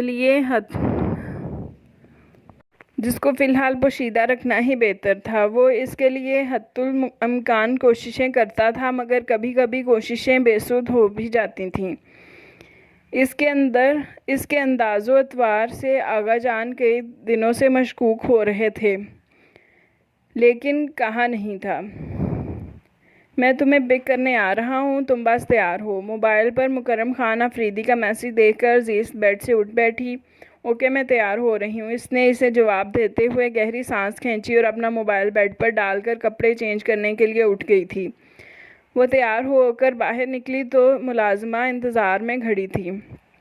زیست سمجھ گئی کہ مکرم آ چکا ہے، اس لیے اس نے ملازمہ کو اشارہ کیا، تم جاؤ، میں آ رہی ہوں۔ G B be. ملازمہ باہر سر ہلا کر پلٹ گئی اور زیست تیار ہو کر جب نیچے ڈرائنگ روم میں آئی، اس کے قدم ٹھٹک گئے تھے اور ذہن میں آنے والی سوچ نے ہی رنگت متغیر کر ڈالی تھی۔ اس کا رنگ زرد پڑ چکا تھا۔ سامنے اس کے بڑے بھائی راغب علی خٹک اپنے جارحانہ تیوروں سمیت صوفے پر براجمان تھے اور ساتھ ان کی 2 گن مین بھی تھے۔ السلام علیکم لالا جی۔ یہ اس کی بدحواسی ہی تھی کہ وہ آج پہلی بار انہیں لالا جی کہہ رہی تھی، ورنہ وہ ہمیشہ انہیں بھائی ہی کہتی تھی۔ وعلیکم السلام، کہاں تھی اتنی دیر؟ ہم کب سے بیٹھے انتظار کر رہے ہیں۔ ان کے لیے لہجے کی سختی ہمیشہ کے لیے نمایاں تھی۔ میں شاور لے رہی تھی، مجھے پتہ نہیں تھا کہ آپ آئے ہیں۔ زیست کبھی بھی اس طرح گھبراہٹ اور بوکھلاہٹ کا شکار نہیں ہوئی تھی۔ وہ ہمیشہ کچھ بھی ہو جاتا بڑے بے خوف اور نڈر رہتی تھی، مگر آج مکرم کی آمد کا سوچ کر ہی اسے کپکپی سی ہو رہی تھی۔ ایک ہی علاقے کے 2 مختلف پارٹیوں کے لوگ ایک ہی جگہ اکٹھے ہو جاتے تو قیامت کس پر آنی تھی۔ زیست کو کھڑے کھڑے اپنا سینہ چھلنی ہوتا محسوس ہوا۔ اس نے ایک دم جھرجھری سی لے کر سر جھٹک دیا۔ یا اللہ مکرم خان کو روک لے، وہ دل ہی دل میں دعا کر رہی تھی۔ کھڑی کیوں ہو؟ وہ اسے ایک ہی جگہ کھڑے دیکھ کر حیران ہوتے بولے تھے۔ او سوری، آپ سنائیں بابا کیسے ہیں؟ وہ اتنے دنوں سے شہر نہیں آئے، کیوں؟ وہ آگے بڑھ کر صوفے پر بیٹھتی ہوئی بولی، اتنے فارغ نہیں ہیں وہ روز روز شہر کے چکر لگاتے پھریں۔ وہاں گاؤں اور قبیلے کے 100 جھنجٹ نپٹانے ہوتے ہیں انہوں نے۔ میں ان کی آمد کی منتظر رہتی ہوں۔ ہر ماہ وہ میرے لیے رقم تو بھجوا دیتے ہیں مگر خود نہیں آتے۔ پہلے تو میری حویلی جانے پر پابندی تھی، کیا اب ان کے شہر آنے پر بھی پابندی ہے؟ زیست نے سارا لحاظ بالائے طاق رکھتے ہوئے پوچھا۔ یہ بات تمہیں خود پتہ ہونی چاہیے۔ خیر ہم تھوڑی جلدی میں ہیں، بابا نے کہا تھا تم سے ملتے ہوئے آئیں۔ وہ اٹھ کھڑے ہوئے۔ ہاں میں جانتی ہوں آپ بابا کے کہنے پر ہی آئے ہیں، وہ افسردگی سے کہتی ہوئی مسکرائی۔ یہ بابا نے دیا ہے۔ انہوں نے خاکی لفافہ اس کی سمت بڑھایا جو خاصا پھولا ہوا تھا۔ بابا سے کہیے گا جب وہ خود آئیں گے تب بھی لے لوں گی۔ وہ تمہارے ملازم نہیں ہیں۔ راغب علی کو غصہ آیا۔ وہ میرے والد تو ہیں نا؟ اس نے بھی جتا کر کہا تھا، تم ہم سے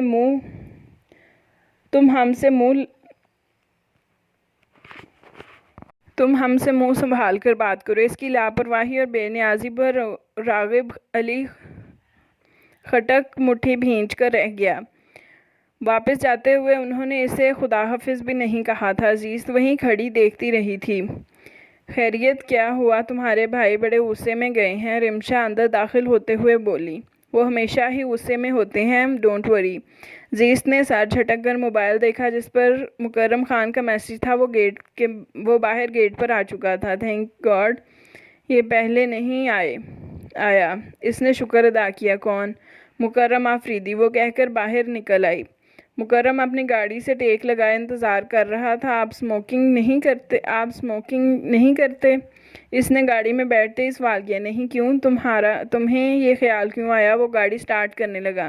جس طرح آپ گاڑی سے ٹیک لگا کر کھڑے تھے، میرے انتظار کر رہے تھے، میں نے اکثر دیکھا ہے لڑکے اس طرح کھڑے جب انتظار کر رہے ہوتے ہیں تو ساتھ ساتھ سگریٹ پھونک رہے ہوتے ہیں، جیسے بہت ہی شاہانہ سٹائل جھاڑ رہے ہوں۔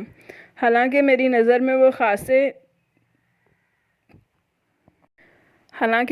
میں وہ خاصے چندے لگ رہے ہوتے ہیں۔ اس کی بات پر مکرم ایک دم قہقہ لگا کر ہنسا تھا۔ یعنی میں اس وقت چندے بننے سے بچ گیا ہوں۔ اس وقت سے کیا مراد ہے آپ کی؟ کیا آپ واقعی اسموکنگ کرتے ہیں؟ زیست نے حیرت سے مکرم کو دیکھا۔ کیوں، کیا اسموکنگ نہیں کرنی چاہیے؟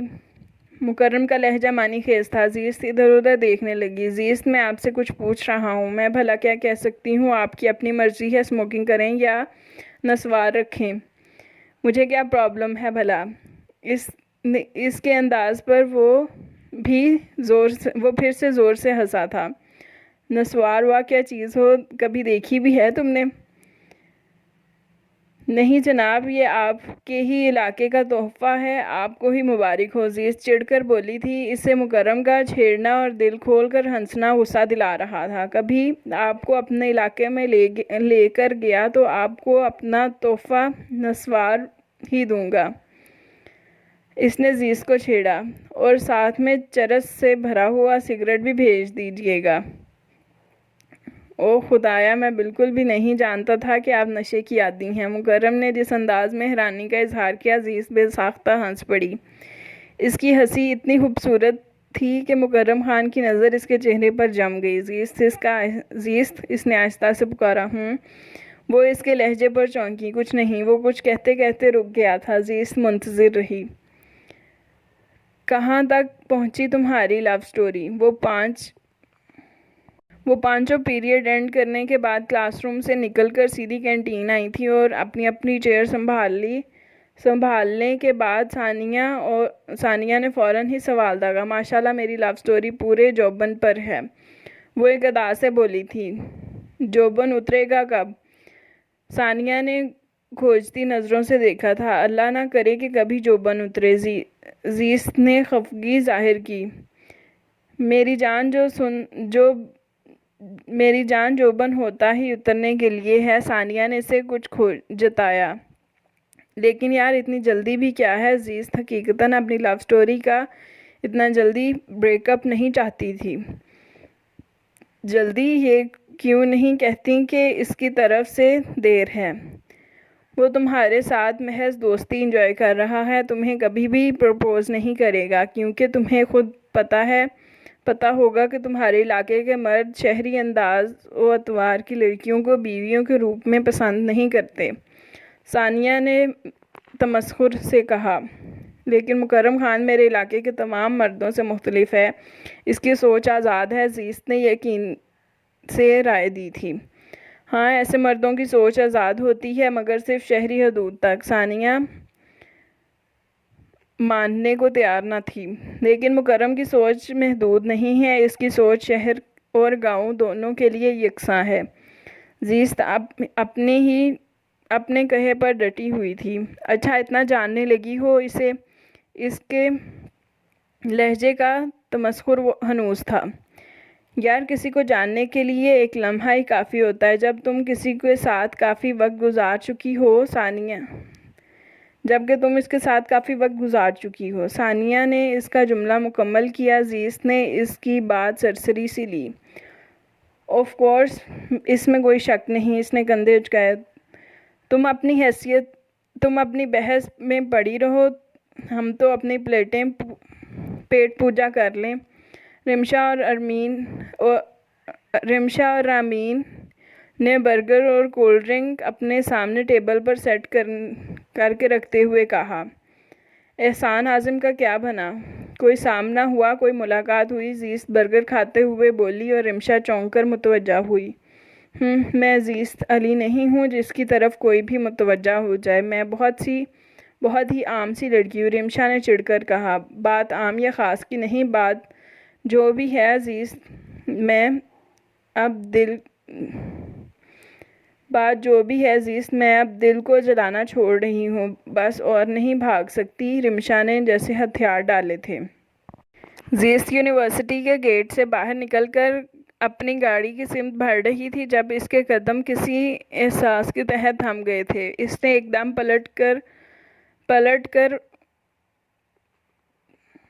پلٹ کر دائیں بائیں دیکھا اور پھر اچانک حیرت اور بے یقینی سے دیکھا۔ بابا! وہ بے اختیار بھاگ کر ان کے قریب آئی تھی اور بڑے پیار اور بڑے شوق سے دور کھڑے اسے دیکھ رہے تھے۔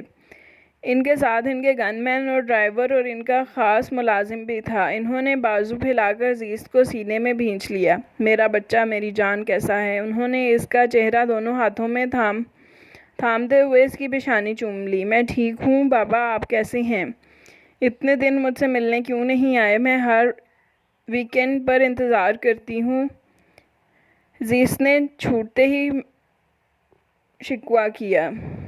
پتر، تمہیں پتہ ہے تمہارا بابا تم سے اتنے دن دور نہیں رہ سکتا، بس تھوڑا بیمار پڑ گیا تھا، اس لیے سفر نہیں کیا کہ تھکن ہو جاتی، اور تمہارے بہن بھائی بھی منع کرتے تھے کہ بابا سفر سے پرہیز کریں، کوئی نہ کوئی روک لیتا تھا، اس لیے نہیں آیا۔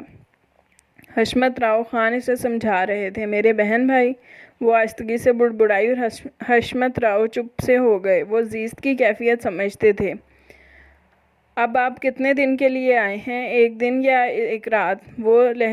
اس کا لہجہ تلخ ہوا تھا۔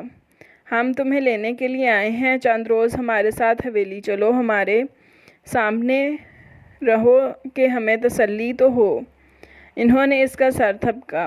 میں حویلی تو چلوں، لیکن آپ کی بیوی بچوں کو تکلیف ہوگی اور پھر سے تنگ ہوں گے۔ ہونے دو، جتنا ان کا مجھ پر اور اس حویلی پر حق ہے اتنا ہی تمہارا بھی ہے۔ تمہیں کسی بات کا ڈر ہے؟ سر جھٹک کر بولے۔ ڈر تو خیر مجھے کسی کا بھی نہیں ہے، بلکہ وہ لوگ مجھ سے ڈریں۔ ان کو کیا لگتا ہے جیسے میں ان سے حویلی چھیننے آئی ہوں؟ وہ کہتے ہوئے ذرا سا ہنسی تھی۔ تو پھر چلو، ان کو ڈرانے کے لیے ہی چلو۔ وہ بھی مسکرائے تھے۔ السلام علیکم انکل۔ ثانیہ، سہرش اور رامین اور رمشا چاروں اکٹھی ان کو دیکھ کر ان کی طرف آ گئی تھی۔ وعلیکم السلام بیٹا، کیسی ہو آپ؟ انہوں نے باری باری ان کے سر پر ہاتھ پھیرا۔ اللہ کا شکر، بالکل ٹھیک انکل، ہم سب ٹھیک ہیں۔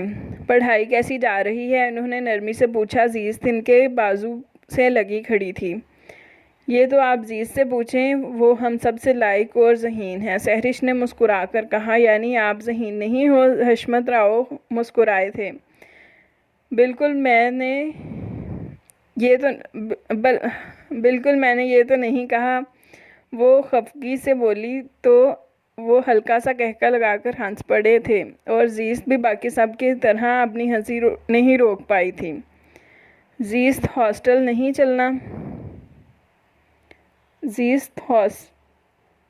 چلنا؟ انہوں نے زیست کو اطمینان سے کھڑے دیکھ کر پوچھا تھا تو وہ اپنے بابا کو سوالیہ نظروں سے دیکھنے لگی۔ تم ان کے ساتھ ہاسٹل جاؤ، ہم تھوڑی دیر تک اپنا کام نمٹا کر آ جاتے ہیں۔ انہوں نے اس کا کندھا تھپتھپایا اور زیست سر ہلا کر ان کے ساتھ گاڑی میں آ بیٹھی۔ کیا بات ہے اب انکل، کیا کہہ رہی ہیں؟ سہرش نے پوچھا۔ میں گاؤں جا رہی ہوں، زیست نے گاڑی روڈ پر ڈالتے ہوئے کہا۔ ہیں یوں اچانک کیوں؟ انہیں اچنبھا ہوا۔ بس بابا خود لینے آئے ہیں تو میں ان کو انکار نہیں کر سکتی، اس نے کندھے اچکاتے ہوئے کہا۔ اپنے بیوقوف کو کیا کہو گی؟ اس سے ملے بغیر چلی جاؤ گی؟ ثانیہ نے جس انداز سے کہا تھا زیست خوب سمجھی تھی، وہ ایسی باتیں کر کے اس کو ٹیز کرنا چاہ رہی ہے۔ میرا بیوقوف میرا انتظار کرے تو اس کی بے قراری اور بڑھے گی، اس کی تڑپ میں اضافہ ہوگا۔ وہ بڑے پرلطف انداز سے کہہ کر مسکرا رہی تھی اور ثانیہ مزید کچھ نہ کہہ سکی۔ زیست اکثر مکرم خان افریدی کے معاملے میں ان کی بولتی بند کر ڈالتی تھی۔ حاکم علی خان کے 2 بیٹوں اور 1 بیٹی تھی۔ حشمت علی خان دونوں بہن بھائیوں سے بڑا تھا۔ حشمت علی خان اور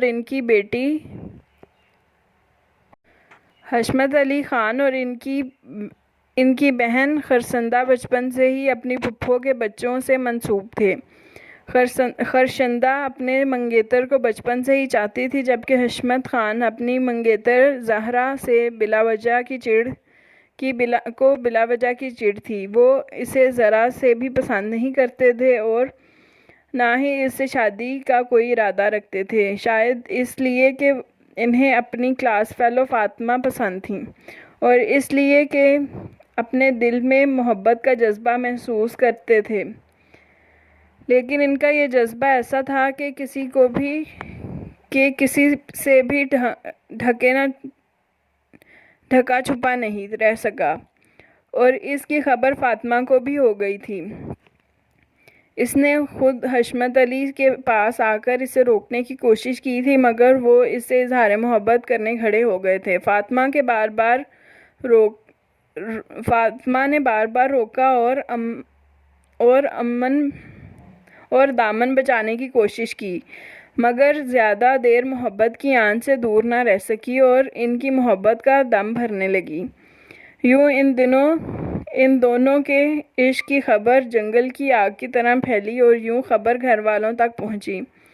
پھپھو نے فوراً شادیوں کا شوشہ چھوڑ دیا۔ حشمت علی لاکھ ہاتھ پیر مارنے اور بھاگنے کے باوجود نہ بچ سکے اور زہرا سے شادی کے لیے مجبور ہو گئے، کیونکہ مقابل ان کی بہن دلہن بنی بیٹھی تھی اور فرار مشکل تھا۔ لیکن جب دونوں طرف سے رخصتی ہو گئی تو حشمت علی خان سب کو چھوڑ چھاڑ کر شہر آ گئے اور سب کی مخالفت کے باوجود فاطمہ سے نکاح کر لیا۔ دوسری طرف زہرا نئی نویلی دلہن کے روپ میں ان کا انتظار کرتی رہ گئی اور یوں ان کی نفرت کا باقاعدہ آغاز ہو گیا۔ حشمت علی خان بہن کا گھر اجڑنے کے خیال سے زہرا کو چھوڑ بھی نہیں سکتے تھے، لہٰذا یہ رشتہ نبھانا ان کی مجبوری تھی، اور اپنی مجبوری اور شوق کو نبھاتے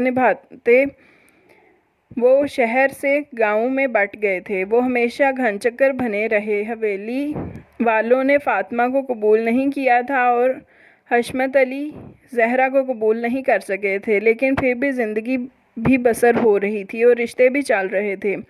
زہرا 3 بچوں کی ماں بن چکی تھیں اور وہ 2 بیٹے تھے اور 1 بیٹی تھی، لیکن فاطمہ کے ابھی تک کوئی اولاد نہیں تھی۔ حشمت کی بڑی خواہش تھی کہ فاطمہ ان کے بچوں کی ماں بنے، لیکن اس خواہش نے پورا ہونے میں سالوں لگا دیے تھے، اور جب زیست پیدا ہوئی، حشمت علی اور فاطمہ کی خواہش کا کوئی ٹھکانہ نہ رہا تھا۔ انہوں نے بیٹی کو بڑے لاڈ پیار اور ناز نخروں سے پالا تھا۔ فاطمہ نے اس کی تربیت میں کوئی کسر نہیں چھوڑی تھی، لیکن مزاج کے لحاظ سے وہ باپ پر گئی تھی، ضدی اور تیز۔ فاطمہ حشمت علی کے سامنے ایسا کہتیں تو وہ دل کھول کر ہنستے اور سینہ تان کر خوشی کا اظہار کرتے کہ ان کی بیٹی ہے تو ان ہی پر جائے گی نا۔ وہ شہر آتے تو زیست کو اپنے پاس اپنے سینے پر سلاتے تھے اور باپ کی موجودگی میں وہ ماں کو بالکل ہی نظر انداز کر دیتی تھی۔ دونوں باپ بیٹی کی خوب جمتی تھی۔ جتنے دن وہ شہر میں رہتے وہ کھل کر انجوائے کرتی تھی، اور حشمت علی بھی کوئی کسر نہیں چھوڑتے تھے، اور انہی خوشیوں بھرے دنوں میں ان کی خوشیوں کو نظر لگ گئی۔ کچن میں کام کرتے ہوئے اچانک فاطمہ کے دل میں درد اٹھا اور پھر ہمیشہ کے لیے دل کی حرکت بند ہو گئی۔ 15 سالہ زیست ماں کی اچانک ناگہانی موت پر گمسم ہو گئی۔ اس کے لیے زندگی میں سب سے بڑا ستون اس کی ماں ہی تھی، اور اب وہی ستون مٹی کا ڈھیر ہو گیا تھا۔ حشمت علی خان نے اسے زندگی کی طرف لانے کے لیے بہت کوششیں کیں، لیکن اس کی چپ نہ ٹوٹی۔ اب حشمت علی خان اسے تنہا چھوڑ کر بھی نہیں جا سکتے تھے، اتنے بڑے گھر میں ملازموں کے رحم و کرم پر وہ کیسے رہ سکتی تھی؟ لہٰذا وہ اسے اپنے ساتھ حویلی لے آئے، لیکن حویلی میں اس کا وجود کسی کو بھی گوارا نہیں تھا۔ ان دونوں بھائیوں راغب علی اور جاذب علی اس کے قریب سے نفرت سے منہ موڑ کر گزر جاتے اور وہ دیکھتی رہ جاتی۔ اس کی بہن، اس کی دادی، دادا، اس کے چچا اور پھپھو کسی نے بھی اس سے ٹھیک سے بات نہیں کی تھی، اور زہرا تو اس کے لیے سراپا نفرت تھی۔ وہ گزرتے اسے 2-4 سنا بھی دیتی تھی۔ حشمت علی خان کو پتا تھا کہ زیست کے ساتھ وہ سب رویہ کیسا ہے، لیکن وہ سب کو ایسے رویے سے دور نہیں کر سکتے تھے، روک نہیں سکتے تھے۔ سب اپنے بیٹوں اور بیٹیوں کو بلا کر سمجھایا کہ زیست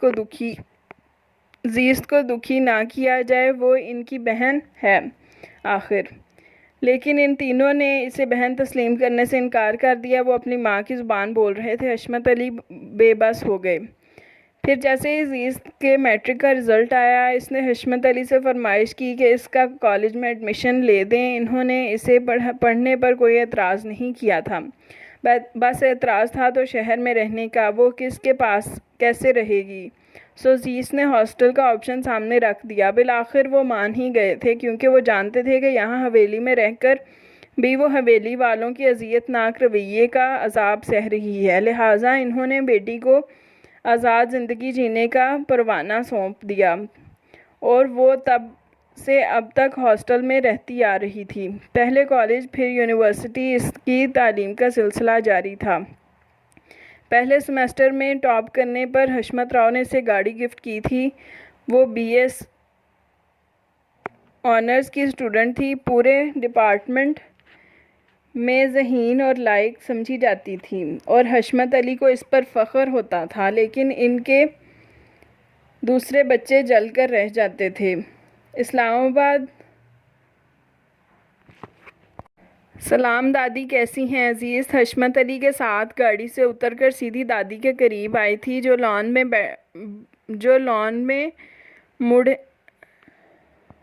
میں موڑھے ڈالے بیٹھی زہرا کے ساتھ باتوں میں مصروف تھیں۔ ہاں ٹھیک ہوں۔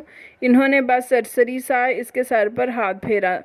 حالانکہ وہ 7 ماہ بعد حویلی آئی تھی۔ زیست نے پلٹ کر حشمت علی خان کی ایک نظر دیکھا۔ انہوں نے اسے درگزر کرنے کا اشارہ کیا۔ سلام آنٹی۔ اس نے مروتاً زہرا کو بھی سلام کیا، حالانکہ وہ اسے دیکھ کر دوسری طرف منہ پھیر گئی تھی۔ آؤ بیٹا اندر چلو، تھک گئی ہوگی، آرام کر لو۔ وہ اسے ہاتھ سے پکڑ کر آگے بڑھ گئے کیونکہ انہیں پتا تھا کہ زہرا سلام کا جواب نہیں دے گی۔ بڑی آئی مہارانی، تھک گئی ہوگی۔ زہرا کو آگ چھونے لگی تھی۔ اب یہ سلسلہ تب تک رہتا جب تک زیست نے حویلی میں رہنا تھا۔ ارے زہرا، تو کیوں خون جلا رہی ہے اپنا؟ 4 دن کے لیے آئی ہے، چلی جاتی ہے۔ دادی نے بہو کو ٹھنڈا کرنا چاہا۔ 4 دن بھی بہت ہوتے ہیں اماں۔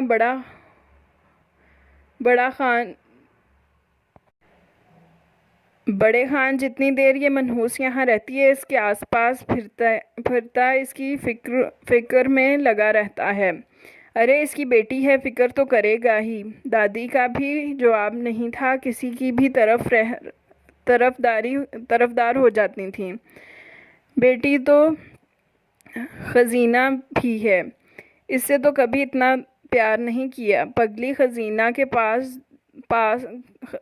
خزینہ پاس جو رہتی ہے اور وہ بیچاری ہمیشہ شہر میں۔ کیا ہوا ہے اماں سائیں؟ خزینہ قریب آئی۔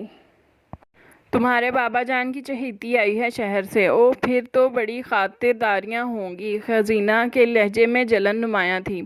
ہاں، شروع ہو چکی ہیں، وہ دیکھ لو۔ انہوں نے ملازمہ کی طرف اشارہ کیا جو گاڑی سے زیست کا بیگ نکال کر اندر لے جا رہی تھی۔ واہ، کیا قسمت مائی ہے، ماں نے بھی ہمارے سینے پر مونگ دلتے ہوئے ٹھاٹھ سے زندگی گزاری، اور اب بیٹی بھی عیش کر رہی ہے، اور ایک ہم ہیں اس 4 دیواری میں بند۔ خزینہ کو اپنی زندگی پر افسوس ہو رہا تھا۔ بس بیٹا صبر کر لو، صبر کا پھل ضرور ملتا ہے۔ زہرا نے بیٹی کو دلاسا دیا اور دادی وہاں سے اٹھ کر اندر آ گئیں۔ انہیں پتا تھا کہ ان کا یہ دکھ بھرا ڈرامہ اب دیر تک چلے گا۔ زیست باتھ روم سے باہر نکلی تو موبائل کی ٹیون پر چونک گئی۔ اس کا موبائل بیڈ پر رکھا تھا، وہ متواتر رنگ ہو رہی تھی۔ اس نے سیل اٹھا کر دیکھا، مکرم کا لنک پڑھ کر وہ ہلکے سے مسکرائی تھی۔ ہیلو، تولیہ سائیڈ پر رکھتے ہوئے کال اٹینڈ کی۔ ہاں، کہاں تھی تم؟ کب سے فون کر رہا ہوں۔ مکرم کا انداز استحقاق بھرا تھا۔ شاور لے رہی تھی، اس نے مختصر بتایا۔ اوہ، میں سمجھا سیل کہیں چھوڑ گئی ہو۔ نہیں جناب، گاؤں آتے ہوئے میں سیل کیسے چھوڑ کر آ سکتی ہوں؟ زیست نے بالوں میں ہاتھ پھیر کر انہیں سلجھانے کی کوشش کی۔ گاؤں؟ مکرم بری طرح چونکا تھا اور جواباً زیست بھی ٹھٹک گئی، لیکن پھر جلدی سے سنبھلتے ہوئے بولی، جی جناب، گاؤں، میرا آبائی گاؤں۔ بابا مجھے لینے آئے تھے، اس لیے ان کے ساتھ آنا پڑا۔ لیکن تم نے مجھے بتایا بھی نہیں۔ مکرم کے انداز میں افسردگی اور شکوہ گھلا ہوا تھا۔ میں نے آپ کے نمبر پر ٹرائی کیا تھا مگر آپ کا نمبر آف تھا۔ زیست، میرا نمبر آف بھی ہو تو محض تھوڑی دیر کے لیے ہوتا ہے۔ تمہیں یقیناً میں کسی میٹنگ میں تھا، تم بعد میں تو بتا سکتی تھی۔ رفتہ رفتہ مکرم کی آواز پر افسوس کے ساتھ ساتھ اداسی کا غلبہ بھی چڑھ رہا تھا۔ بتا دیتی تو آپ کیا کرتے؟ مجھے روک لیتے؟ زیست لاپرواہی سے کہتی، گیلے بالوں سمیت بیڈ پر نیم دراز ہو گئی۔ ہاں، میں روک لیتا، کیونکہ ہمیں ایک دوسرے سے ملے ہوئے 3 دن ہو چکے ہیں۔ اس کی بے قراری ہر لفظ ہر انداز سے عیاں تھی۔ 3 دن ہو چکے ہیں نا، 3 سال تو نہیں نا؟ زیست ابھی بھی نارمل تھی۔ وہ مکرم خان کی بے چینیوں سے ہز اٹھا رہی تھی۔ تم 3 سال کہتی ہو، مجھے تو 3 صدیاں لگ رہی ہیں۔ اس نے جیسے اپنی بے قراریوں کا عالم بتایا تھا، اور زیست تقریباً چپ رہ گئی، یہ حقیقتاً چپ رہ گئی تھی۔ پلیز تم کل ہی واپس آ جاؤ۔ اس کی خاموشی پر وہ مزید بولا، اتنی جلدی کیسے آ سکتی ہوں؟ زیست نے حیرت سے کہا تھا۔ کوئی بھی بہانہ کر دو، میں تم سے ملنا چاہتا ہوں، پلیز۔ مکرم، آپ پاگل ہو گئے ہیں؟ اتنے ماہ بعد گاؤں آئی ہوں اور ایک رات گزار کر واپس شہر آ جاؤں، یہ نہیں ہو سکتا۔ اس نے انکار کیا۔ اب خاموش ہونے کی باری اس کی تھی، اور پھر 5-6 سیکنڈ خاموش رہنے کے بعد اس نے چپ چاپ فون بھی بند کر دیا۔ پہلے تو زیست کو کوئی احساس نہ ہوا، مگر اس نے کچھ بھی کہے بغیر فون بند کیا تو اسے احساس ہوا کہ وہ کافی بے مروتی کا مظاہرہ کر گئی ہے۔ اسے اس طرح نہیں کہنا چاہیے تھا، بلکہ نارمل طریقے سے سمجھانا چاہیے تھا۔ اس طرح کے تو وہ اپنے کیے پر خود ہی پانی پھیر دیتی۔ اس نے جلدی سے نمبر ڈائل کیا۔ دوسری طرف رنگ جا رہی تھی مگر کوئی ریسیو نہیں کر رہا تھا۔ مکرم پلیز کال ریسیو کرو، اس نے میسج کر کے سینڈ کیا۔ تم نے جب آنا ہوگا آ جانا، مجھ سے بات کرنے کی ضرورت نہیں ہے۔ اس کا جواب بھی فوراً آیا تھا، لیکن مکرم بس بھاڑ میں گیا۔ مکرم وہ بڑی تیزی سے میسج کا جواب دے رہا تھا۔ بھاڑ میں نہیں، میرے دل میں، زیست نے مسکراتے ہوئے لکھا اور سینڈ کر دیا۔ اگلے 15 منٹ میں میسج کی بجائے اس کی کال آ گئی۔ زیست کے لبوں کی مسکراہٹ گہری ہوئی۔ ہیلو، وہ آہستگی سے بولی۔ کیا کہا تم نے؟ وہ جیسے اس کی زبان سے سننا چاہتا جو آپ نے پڑھا۔ وہ اپنی مسکراہٹ روکنے لگی۔ میں نے ٹھیک سے نہیں پڑھا، تم دوبارہ کہو، وہ مچل رہا تھا۔ میں دوبارہ سینڈ کر دیتی ہوں، آپ ٹھیک سے پڑھ لیں، وہ شرارت سے بولی۔ زیست کیا چاہتی ہو؟ وہ ضد ہونے لگا۔ آپ کو تنگ کرنا چاہتی ہوں یار، میں پہلے ہی بہت تنگ ہوں، اور کتنا کرو گی؟ وہ گہری سانس کھینچ کر بولا۔ اتنا کہ آپ کے آس پاس رہنے والوں کو بھی پتہ لگ جائے، وہ دلکشی سے بولی۔ پتہ چل چکا ہے، سب کو پتہ چل چکا ہے کہ مکرم خان افریدی کسی کا دیوانہ ہوا پھر رہا ہے۔ آغا جان مجھے خاصی مشکوک نظروں سے دیکھتے ہیں۔ ارقم مجھ سے چھوٹا ہے مگر باتوں باتوں میں بھی وہ مجھے چھیڑنے کی کوشش کرتا ہے۔ اماں الگ مجھے کریتی رہتی ہیں، سب جاننے کے لیے بے چین ہیں کہ مکرم خان کو بے چین کرنے والی ہستی کون ہے، اور وہ بے قراری سے بول رہا تھا۔ تو آپ بتا دیتے نا کہ وہ ہستی کون ہے؟ زیست کے انداز میں لاپرواہی ہنوس تھی۔ پہلے اس ہستی کو تو بتا دوں۔ یہ بھی ٹھیک ہے، وہ یکسر انجان بنتی ہوئی بولی۔ زیست واقعی میرا حال دل سے انجان ہو یا پھر انجان بننے کی کوشش کر رہی ہو؟ مکرم جیسے صاف صاف بات کرنے پر تل گیا۔ کیا مطلب ہے آپ کا؟ مطلب تم خوب سمجھتی ہو، تم واپس آ جاؤ پھر بات کروں گا۔ اس نے حتمی فیصلہ کرتے ہوئے فون بند کر دیا اور زیست بے ساختہ ہنس پڑی۔ مطلب تو میں واقعی خوب سمجھتی ہوں، اس نے کہتے ہوئے ہیئر برش اٹھایا اور بالوں میں پھیرنے لگی۔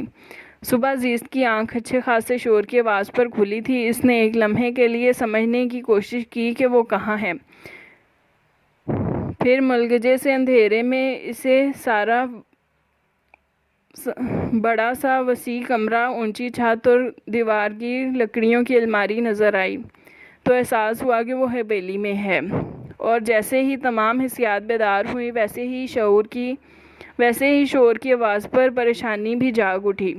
وہ تیزی سے بیڈ سے نیچے اتری اور چپلیں پہن کر باہر نکل آئی۔ میں قتل کر دوں گا خورشید خان کے بیٹے کا۔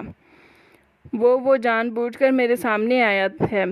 اسے پتہ بھی تھا کہ وہ سامنے میرا دشمن ہے۔ اس نے میرے بجائے اس کی سائیڈ لی۔ اگر اسے ان کی ہی طرفداری کرنی تھی تو ہم سے کیوں تعلقات بنا رکھے تھے؟ راغب خان ڈرائنگ روم میں کے بیچوں بیچ کھڑا دھاڑ رہا تھا۔ زیست نے نہ سمجھنے والے انداز میں آنکھیں پھیلا کر ان کو دیکھا۔ وہاں تقریباً حویلی کے سبھی افراد موجود تھے اور سبھی کے چہرے پر پریشانی۔ پاگل مت بنو راغب خان، تمہاری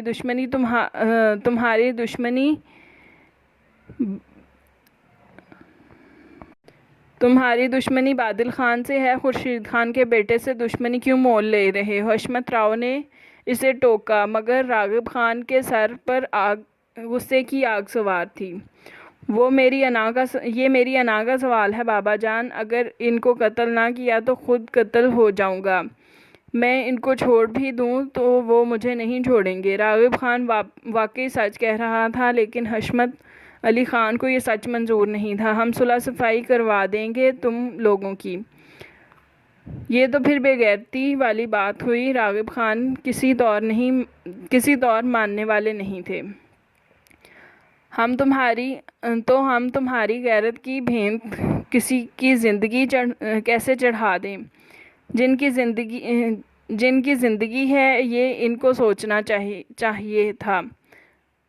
گلباز نے اچھا نہیں کیا میرے مقابل پر آ کر، راغب علی خان غصے سے پھنکار رہا تھا۔ وہ زیست ان باتوں سے اس قدر صفاقی پر جھرجھری لے کر افسوس سے سر جھٹک کر واپس کمرے میں آ گئی۔ ایسے ہنگامے تو یہاں آئے روز ہوتے تھے، زیادہ ہاتھ راغب خان کا ہی ہوتا تھا۔ حالانکہ حشمت علی خان نے ان کو نکیل ڈالنے کی ان کی شادیاں بھی نوجوانی میں ہی کر دی تھیں۔ اب ان کی 5 سال کی بیٹی بھی تھی، مگر پھر بھی ان کے انداز و اطوار اور مزاج نہیں بدلا تھا، جس پر حشمت علی خان ہمیشہ ہی خائف رہتے تھے۔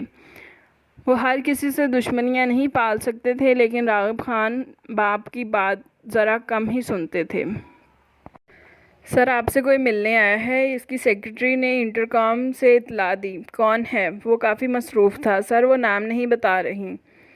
اوکے، اندر بھیج دیں۔ پہلے تو وہ چونکا، پھر سرسری سا کہہ کر ریسیور رکھ دیا۔ السلام علیکم۔ زیست گلاس ڈور کھول کر دبیز کارپٹ پر بنا آہٹ پیدا کیے آہستگی سے چلتی عین اس کی ٹیبل کے پاس پہنچ گئی، اور زیست کی آواز پر مکرم کے ہاتھوں سے پین چھوٹ گیا۔ زیست، تم یہاں؟ وہ مارے خوشی کے ایک دم اٹھ کھڑا ہوا تھا۔ کیوں، میں یہاں نہیں آ سکتی؟ اس نے مکرم کے انگ انگ سے پھوٹتی خوشی کو محسوس کر کے خود کو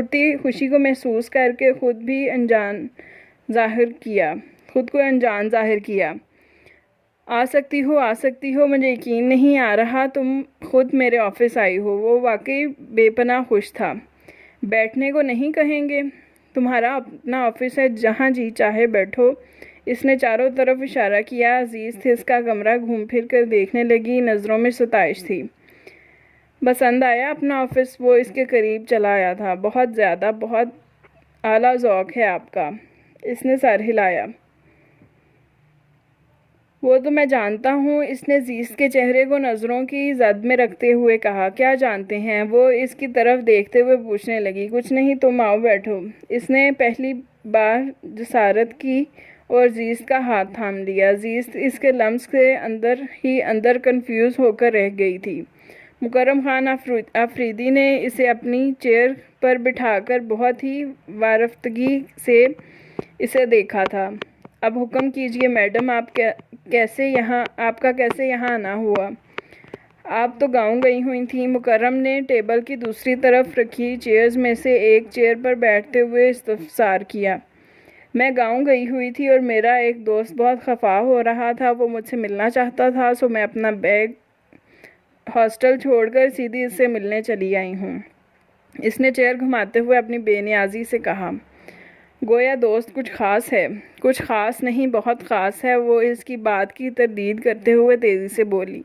وہ کرسی سے اٹھ کر زیست کے سامنے کھڑا ہوا۔ وہ ایک ہاتھ ٹیبل پر اور ایک زیست کی کرسی کی بیک پر جما کر اس کے قریب جھکایا تھا، اور زیست کی آنکھوں میں آنکھیں ڈال کر دیکھا۔ اور پہلی بار اتنی ملاقاتوں میں پہلی بار ایسا ہوا تھا کہ زیست کا دل دھڑکا تھا اور پلکوں میں لرزش آئی تھی۔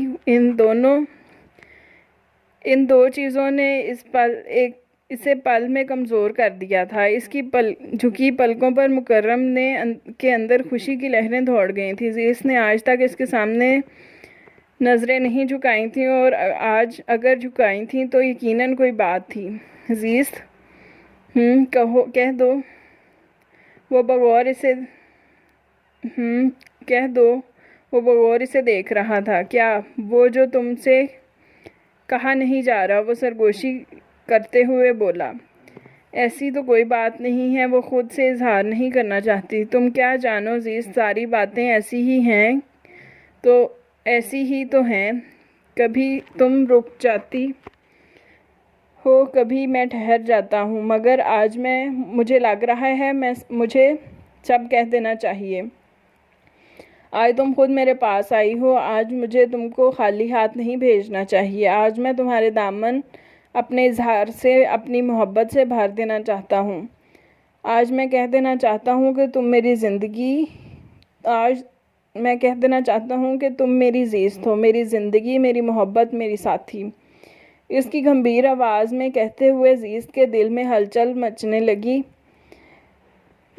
ہلچل مچا کر رکھ دی تھی۔ اس کے سینے میں طوفان برپا ہونے لگا تھا۔ عزیز اندر ہی اندر لرز اٹھی۔ اسے لگا اس کا دل کن پٹیوں میں دھڑکنے لگا ہو۔ اسے اپنا آپ سنبھالنا بہت مشکل ہو گیا تھا۔ اسے خود پتہ نہیں چل رہا تھا کہ اس کی ایسی کیفیت مکرم خان کے قرب سے ہوئی ہے یا اظہار محبت سے۔ مکرم آپ، وہ کچھ کہتے کہتے رک گئی۔ عزیز، تم میری محبت کا اب یہ عالم ہے کہ میں ان دنوں ایک پل بھی تمہارے بغیر بہت مشکل سے گزار رہا ہوں۔ تمہارے بغیر رہنا ناممکن ہو چکا ہے میرے لیے۔ مکرم سب کچھ کہتا چلا گیا تھا اور عزیز سے مزید ٹھہرنا مشکل ہو گیا تھا، مگر وہ اتنا قریب جھکا ہوا تھا کہ وہ اٹھ بھی نہیں سکتی تھی۔ لیکن بھلا وہ اس کی سیکرٹری کا دروازہ ناک کر کے اندر چلی آئی۔ "میں آئی کم ان سر؟" وہ اندر داخل ہو کر اجازت طلب کر رہی تھی، مگر مکرم فوراً سیدھا ہو گیا تھا۔ "یس." اس نے اجازت دی۔ سیکرٹری اپنے باس کی سیٹ پر اس لڑکی کو بیٹھا دیکھ کر عجیب ذومانی نظروں سے اسے دیکھنے لگی اور ساتھ ہی اسے اس لڑکی کی اہمیت کا اندازہ بھی ہو گیا تھا۔ مکرم نے فائل پر سائن کرنے کے بعد سیکرٹری کو جانے کا اشارہ کیا اور عزیز کی سمت متوجہ ہوا۔ "اب کیا پروگرام ہے؟ لنچ کرو گی؟" وہ گھڑی دیکھتے ہوئے بولا۔ "نہیں، مجھے جانا ہے۔" وہ کچھ نروس ہو رہی تھی۔ "میں نے تمہارے لیے ایک تحفہ خریدا ہے۔ میں نے سوچا آج سے زیادہ بہتر دن تو کوئی اور ہو ہی نہیں سکتا۔" اس نے کہتے ہوئے جھک کر ٹیبل کا ایک درمیانی دراز کھولی اور بلیک کلر کا مخملی ڈبیا نکال لی اور پھر ڈبیا کھول کر ایک انتہائی نازک اور خوبصورت سی چین نکال لی۔ چین بہت نفیس اور باریک تھی، دیکھنے میں اتنی خاص نہ لگتی، لیکن اس کے درمیان سجا چھوٹا سا ڈائمنڈ اسے بہت خاص اور خوبصورت بنا رہا تھا۔ اس ڈائمنڈ کی ڈیزائننگ بہت ہی خوبصورت تھی۔ عزیز اتنا قیمتی گفٹ دیکھ کر حیران رہ گئی۔ اسے روکنا چاہا تو بولا، "تم بس خاموش رہو۔" اس نے سامنے کی طرف اشارہ کیا اور چین کی ہک کھول کر اس کی گردن میں پہنا دی۔ "پلیز مکرم، میں نے کہا نا تم چپ رہو۔" اس نے عزیز کو روک دیا اور اس کی گردن میں سجی چین دیکھنے لگا، جس کی قیمت اس کی نظروں میں اور بھی بڑھ گئی تھی۔ "لیکن اگر تم گفٹ کا بدلہ دینا چاہتی ہو تو دے دینا۔ میں تمہاری طرف سے گفٹ کا منتظر رہوں گا۔"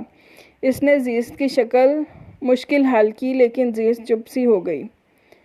"ارے واہ، اتنا قیمتی گفٹ!" سہرش اور رامین کے منہ میں پانی آ گیا تھا، جبکہ ثانیہ کافی سنجیدہ نظروں سے دیکھ رہی تھی اسے۔ "اس نے تمہیں پرپوز کیا؟" ثانیہ نے سوال ہمیشہ کی طرح تیکھا کیا تھا۔ "پرپوز کرنے میں کوئی کسر رہ گئی ہے؟" سہرش نے خفگی سے کہا۔ "کسر تو رہ گئی ہے محترمہ سہرش صاحبہ، اس نے محض ایک قیمتی گفٹ دیا ہے، چند خوبصورت خواب دکھائے ہیں، لیکن شادی کے لیے نہیں، ہرگز نہیں کہا۔ پرپوز کرنا اتنا آسان نہیں ہوتا، اور اگر وہ کر بھی دے تو عزیز کے پاس کیا ثبوت ہے کہ اس نے اسے پرپوز کر دیا ہے؟ ہم کیسے یقین کر لیں؟ یہ شرط ہارنے کے خیال سے جھوٹ بھی بول سکتی ہے۔" ثانیہ طنزیہ تمسخر سے کہہ رہی تھی۔ عزیز اسے بڑی کاٹدار نظروں سے گھور رہی تھی۔ "اس بات سے کیا مطلب ہے تمہارا؟ کیا چاہتی ہو تم؟" وہ چبا کر بولی۔ "میں چاہتی ہوں کہ مکرم خان افریدی اگر تم سے اظہار محبت کرتا ہے یا پھر تمہیں پرپوز کرتا ہے تو ہمیں تمہارے سامنے کرے، تاکہ ہمیں پتہ تو چلے کہ وہ تمہیں کس حد تک چاہتا ہے، اور تم اسے اپنے جال میں پھانسنے میں کس حد تک کامیاب ہو گئی ہو۔" ثانیہ کافی چڑھانے والے انداز میں بولی تھی۔ عزیز نے بڑی مشکل سے اپنا غصہ ضبط کیا۔ وہ پہلے ہی مکرم کے حوالے سے تھوڑی پریشان ہو رہی تھی، اوپر سے ثانیہ کی باتیں سلگا رہی تھی۔ "کیا ہوا؟ سوچ میں پڑ گئی ہو؟ ٹھیک ہے، وہ سب کے سامنے ہی مجھے پرپوز کرے گا۔" عزیز فیصلہ سنا کر وہاں سے اٹھ گئی اور سہرش ہکا بکا رہ گئی۔ وہ کسی انسان کی عزت نفس اس طرح مجروح کرنے کے حق میں ہرگز نہیں تھی۔ اس نے ثانیہ کو کھا جانے والی نظروں سے دیکھا اور عزیز کے پیچھے آ گئی۔ "عزیز، یہ سب کیا ہے؟ کیوں کر رہی ہو ایسا؟ تم جانتی ہو ایسا کرنا اس آدمی کی بے عزتی کرنے کے برابر ہوگا۔ ہاں جانتی ہوں، زیست کا لہجہ بوجھل تھا۔ پھر بھی ایسا کر رہی ہو؟ سحرش کو حیرانگی ہوئی۔ تو پھر اور کیا کروں؟ جب اتنا کچھ کر لیا ہے تو یہ سب تو کچھ بھی نہیں۔ اس نے طنزیہ انداز میں سر جھٹکا۔ لیکن زیست، یہ ایک انتہائی قدم ہے۔ جانتی ہوں، میں بعد میں اس سے معافی مانگ لوں گی، اور واقعی بہت اچھا انسان ہے۔ جس کا بھی شوہر بنے گا اس کی بیوی خود پر رشک کرے گی۔ بہت ہی خوش قسمت ہوگی وہ لڑکی جو اس کی بیوی بنے گی۔ کہتے کہتے اس کا لہجہ بھر آیا تھا۔ اس نے مکرم کے لیے اپنے دل میں آج تک محبت کا جذبہ محسوس نہ کیا تھا، اور اس سارے معاملے کو محض کھیل اور ناٹک سمجھ کر کرتی تھی۔ لیکن کھیلتے کھیلتے جس طرح کھلونے سے انسیت ہو جاتی ہے، اسی طرح اس سے بھی مکرم سے انسیت اور اپنائیت ہو گئی تھی۔ وہ اسے چھوڑنا نہیں چاہتی تھی اور نہ ہی اسے توڑنا چاہتی تھی، مگر یہ اس کی مجبوری تھی۔ اس کو توڑے بغیر اور چھوڑے بغیر گزارا بھی نہیں تھا۔ جو غلطیاں یہ سوچ کر کی جائیں کہ بعد میں ان سے معافی مانگ لیں گے، ان غلطیوں کی بھی معافی نہیں ملتی۔ زیست، پلیز ایک بار پھر سوچ لینا، سحرش اسے سمجھانے لگی۔ سحرش، میں مکرم خان کے دل کو ٹھیس نہیں پہنچانا چاہتی، مگر پھر بھی یہ ٹھیس اسے ضرور لگے گی۔ آج نہیں تو کل ایسا ہوگا ہی، کیونکہ ہم ساتھ ساتھ نہیں چل سکتے۔ اس کا قبلہ ہم سے الگ ہے، ہم کبھی ایک نہیں ہو سکتے۔ یہ تو ایک عارضی رشتہ تھا، ایک ڈرامہ تھا جو میں نے نبھا لیا، لیکن ایسا ہمیشہ تو نہیں ہو سکتا نا۔ میرے بابا اور بھائیوں کو پتہ چل جائے تو جیتے جی مار ڈالیں گے مجھ کو۔ زیست اب بے بسی کے مقام پر کھڑی تھی۔ سحرش خاموش ہو گئی۔ انہی چیزوں کا تو ڈر تھا جو آج سامنے آ رہی تھیں۔ زیست لب بھینچتی ہوئی جا کر کمرے میں لیٹ گئی۔ آج مکرم خان افریدی کا برتھ ڈے تھا۔ رات 12 بجے ہی سب نے اسے وش کرنا شروع کر دیا۔ سب سے پہلے کال خان صاحب کی تھی، دوسری ارقم کی تھی، باقی کزنز اور جاننے والے فرینڈز نے اسے میسیجز اور کال کی تھی، لیکن جس کا اسے انتظار تھا اس نے تو کوئی مس کال بھی نہیں دی تھی۔ وہ رات 12 بجے سے لگاتار انتظار کر رہا تھا، اور انتظار کے لمحات بڑھنے کے ساتھ ساتھ اس کی تشویش اور پریشانی بھی بڑھتی جا رہی تھی۔ ایسے کیسے ہو سکتا تھا کہ زیست اس کی برتھ ڈے بھول جاتی اور اسے وش نہ کرتی؟ وہ صبح تک انتظار میں رہا، اور پھر پریشان ہوتے ہوئے اس نے زیست کا نمبر سرچ کیا۔ ابھی اس نمبر پر یس کا بٹن دبانے والا ہی تھا کہ ملازم اندر داخل ہوا۔ صاحب، آپ کو کوئی باہر بلا رہا ہے۔ کون ہے؟ پتہ نہیں صاحب، چوکیدار نے انٹرکام پر اطلاع دی ہے، ملازم نے لا علمی ظاہر کی۔ اچھا، میں دیکھتا ہوں۔ وہ سر ہلا کر باہر گیٹ پر آ گیا۔ باہر کوریئر سروس کا نمائندہ کھڑا تھا۔ اس نے مکرم سے سائن کروانے کے بعد گفٹ اس کے حوالے کر دیا۔ مکرم حیران ہوتا گیٹ سے اندر آ گیا۔ خوبصورت ریڈ گلابوں کا بوکے، دوسرے ہی سرخی گلاب کے پھولوں سے سجا برتھ ڈے کارڈ تھا، اور کارڈ پر زیست کا نام پڑھ کر مکرم کے ہونٹوں پر اطمینان بھری مسکراہٹ چھو گئی تھی۔ وہ بوکے اور کارڈ کے ساتھ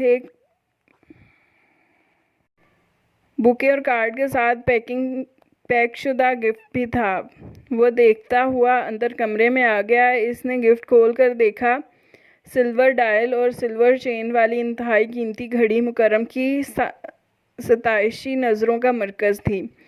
میں چاہتی ہوں کہ یہ گھڑی ہمیشہ آپ کے بازو پر سجی رہے، اور آپ جب اسے دیکھو آپ کو میری یاد آئے۔ گھڑی کے کیس میں اس نے ایک چٹ پیغام بھی لکھ کر بھیجا تھا۔ مکرم کی خوشی مزید بڑھ گئی۔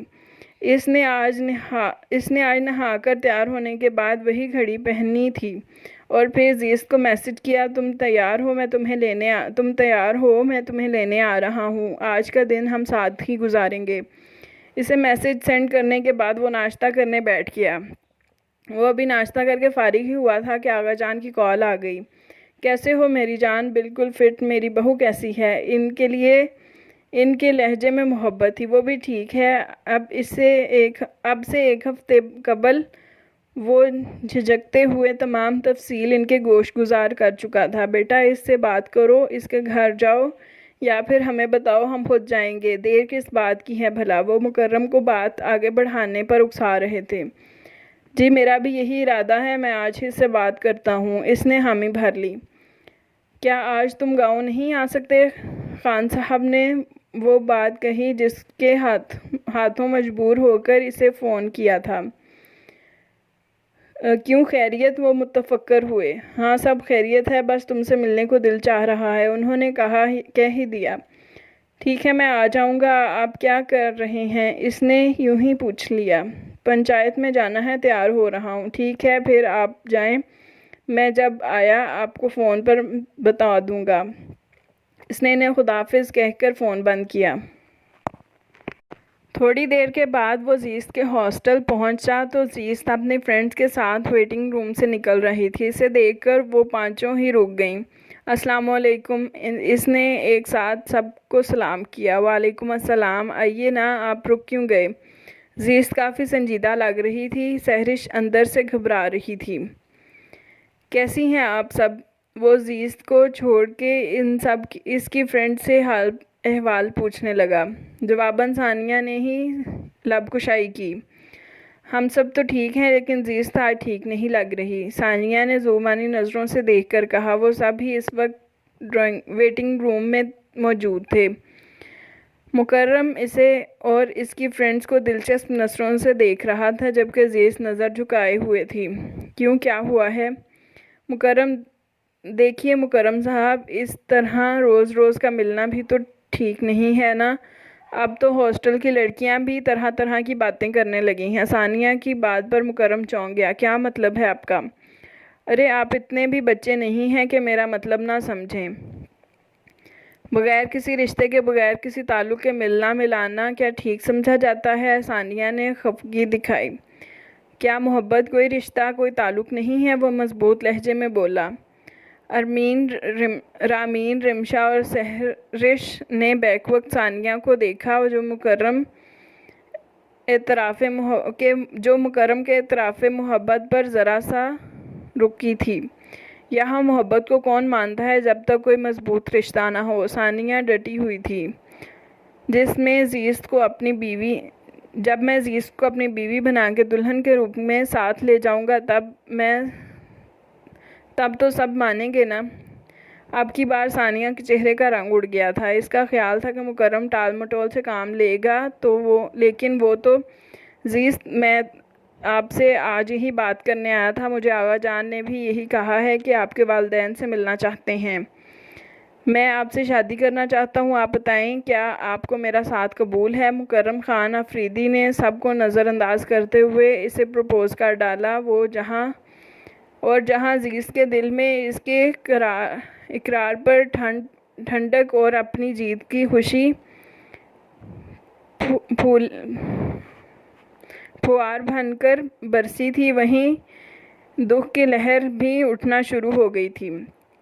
زیست بولیے نا، میں آغا جان اور اماں جان کو آپ کے گھر بھیجنا چاہتا ہوں۔ وہ اس سے بولنے پر اکسا رہا تھا جب وہ چپ تھی۔ کیا بات ہے، آپ چپ کیوں ہیں؟ مکرم وہ کچھ بولنے کے لیے لب کھولے ہی تھے کہ مکرم کا سیل بجنے لگا۔ مکرم سیل پر نمبر دیکھ کر پریشان ہو گیا تھا۔ اس کے چچا جان کا نمبر تھا اور وہ کبھی بھی یوں ہی فون نہیں کرتے تھے۔ اچھا زیست، میں کل تمہارا جواب سننے آؤں گا۔ وہ کال ریسیو کرتے ہوئے باہر نکل آیا تھا اور اس کے پیچھے ان سب کی ہلڑ بازی شروع ہو گئی تھی۔ ثانیہ وغیرہ نے باقاعدہ پلاننگ سے مکرم سے اس طرح کی بات کی تھی کہ اگر وہ پروپوز کرنا چاہتا ہوا تو ابھی کر دے گا، اور پھر ایسا ہی ہوا تھا، پلاننگ کامیاب ٹھہری تھی۔ اب بولو محترمہ زیست، تم اپنی شرط جیت گئی، اب تم کیا کرو گی؟ مکرم فون کال سن کر بے حد پریشان ہو گیا تھا۔ اس نے فوراً ہی گاؤں جانے کا ارادہ کر لیا تھا اور وہ زیست کو یہی بتانے دوبارہ ویٹنگ روم کی طرف آیا تھا کہ ایک لڑکی کی آواز پر قدم ٹھٹک کر رک گئے تھے۔ مجھے نہیں پتا تھا کہ مکرم اتنا دل پھینک قسم کا آدمی ہوگا۔ میں نے تو شرط اس کی پرسنالٹی دیکھ کر لگائی تھی کہ عزیز چاہے کچھ بھی کر لے مگر وہ قابو نہیں آئے گا، لیکن وہ تو خیر سے دل ہاتھ میں لیے پھر رہا تھا۔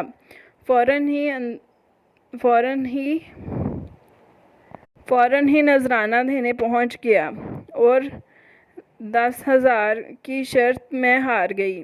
اس کا تو کچھ نہیں گیا، ثانیہ دل ملاتے ہوئے کافی افسوس سے بول رہی تھی۔ ارے اس کا کیوں نہیں گیا؟ اس کا دل گیا، اس کا اظہار محبت گیا، اس کا پروپوزل گیا، سب کچھ اس بیچارے کا تو گیا، بس زیست کا کچھ نہیں گیا۔